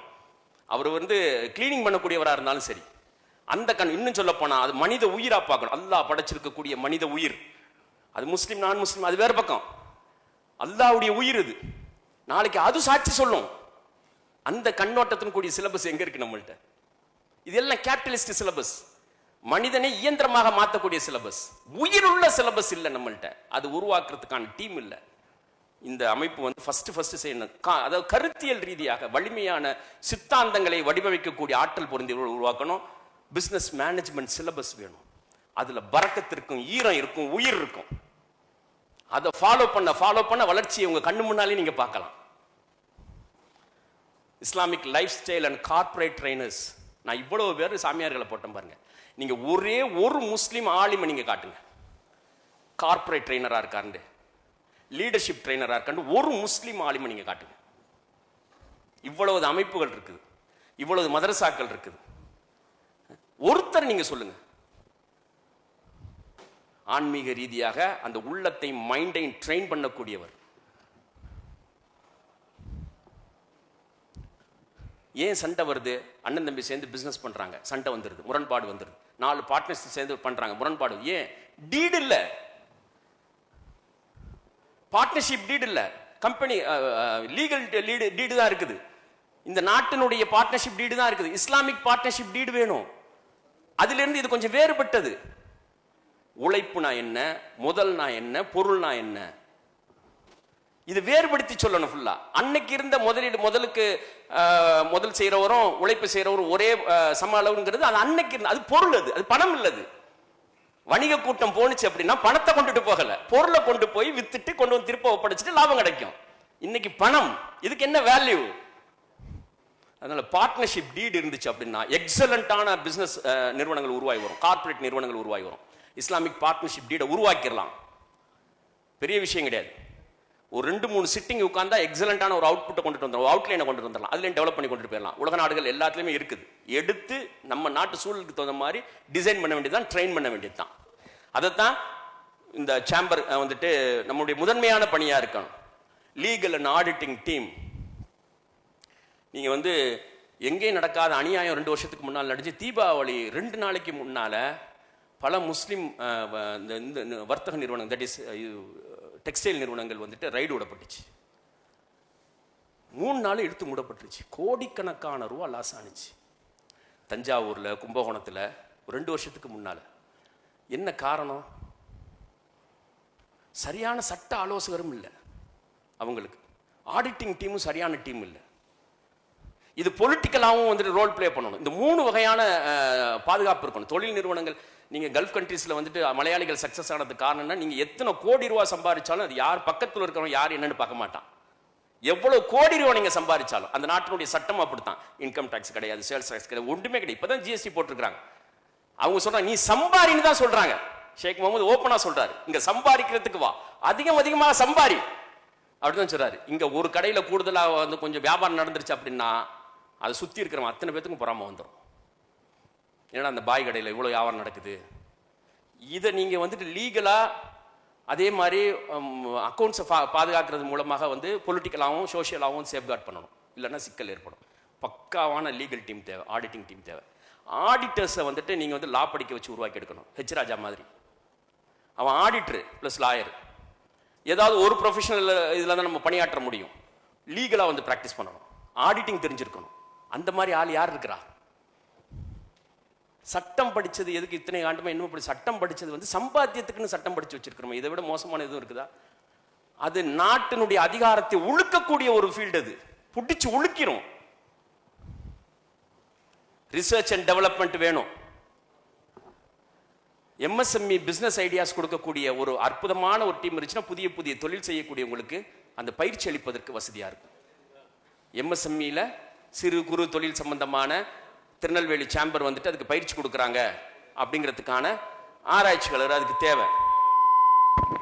Venture capital fund. ஃபைனலா யார் வந்துட்டு புதிய திட்டத்தோடு வர்றாரோ அவருக்கு சின்ன அளவில் ஒரு இயந்திரம் வாங்கி கொடுக்கறது, மிஷின் வாங்கி கொடுக்கறதுக்கு நம்மள்ட்ட ஒரு நிதி ஒரு ஆதாரம் இல்லை அப்படின்னு சொல்லி சொன்னா என்ன மாற்றத்தை ஏற்படுத்த முடியும்? ஒரு 100 பேர் இருக்கிறாங்க இந்த அமைப்பில் அப்படின்னு சொல்லி சொன்னா மாசத்துக்கு 5000 ரூபா போட்டா கூட 5 லட்சம் ரூபா ஆயிடுச்சு. புதுசா தொழில் உருவாகிக்கிட்டே இருக்கும். வெறும் 5000 ரூபா போட்டா போதும்.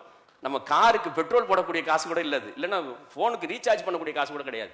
5000 ரூபா நீங்க போட்டீங்கன்னா புதுசா தொழில் உற்பத்தி பண்ணிட்டு இருக்கலாம். 10 தொழில் ஸ்டார்ட் பண்ணி விட்டோம்னா 8 ஃபெயிலியர் ஆகும், 2 சக்சஸ் ஆகும் பாருங்க. அந்த 2 வந்துட்டு இந்த மாதிரி பல நிறுவனங்களுக்கு ஃபண்ட் பண்ணும். அதுதான் இதனுடைய யதார்த்தம். முடிஞ்சு இன்ஷா அல்லாஹ் பார்ட் 2ல நம்ம இதெல்லாம் வந்துட்டு பார்க்கலாம். மேனுஃபேக்சரிங் பிசினஸ் மாடல்ஸ், டெக்னாலஜி என்ன இருக்குது, அக்ரிகல்ச்சர் என்ன இருக்குது, ஃபுட்டில் என்ன இருக்குது, ஹெல்த்தில், கன்ஸ்ட்ரக்ஷனில், இஸ்லாமிக் ஃபினான்ஸில், பயோமெடிக்கலில், ஜிசிசி கண்ட்ரீஸில் என்னென்ன வாய்ப்புகள் இருக்குங்கிறதெல்லாம் வந்துட்டு இன்ஷா அல்லாஹ் வாய்ப்பு கிடைக்கும் போது பார்ட் 2ல வந்துட்டு சந்திப்போம். இந்த நிகழ்ச்சியை சிறப்பாக ஏற்பாடு செய்து உங்களை எல்லாம் அழைத்து அந்த அழைப்புக்கு நீங்கள் வந்துட்டு முழு ஒத்துழைப்பு செய்து வருகை தந்திருக்கக்கூடிய இவ்வளவு நேரம் பொறுமையாக காத்திருந்த உங்கள் அனைவருக்கும் என்னுடைய நெஞ்சார்ந்த நன்றிகள். உங்களுடைய எல்லா முயற்சிகளும் அல்லாஹ் ரப்புல் ஆலமீன் கபூலாக்கி அது மகத்தான வளர்ச்சி அடையணும் என்ற பிரார்த்தனையோடு விடைபெற்றுக் கொள்கிறேன். வாஹத்தாவான அல்ஹம்துலில்லாஹி ரப்புல் ஆலமீன். அஸ்ஸலாமு அலைக்கும்.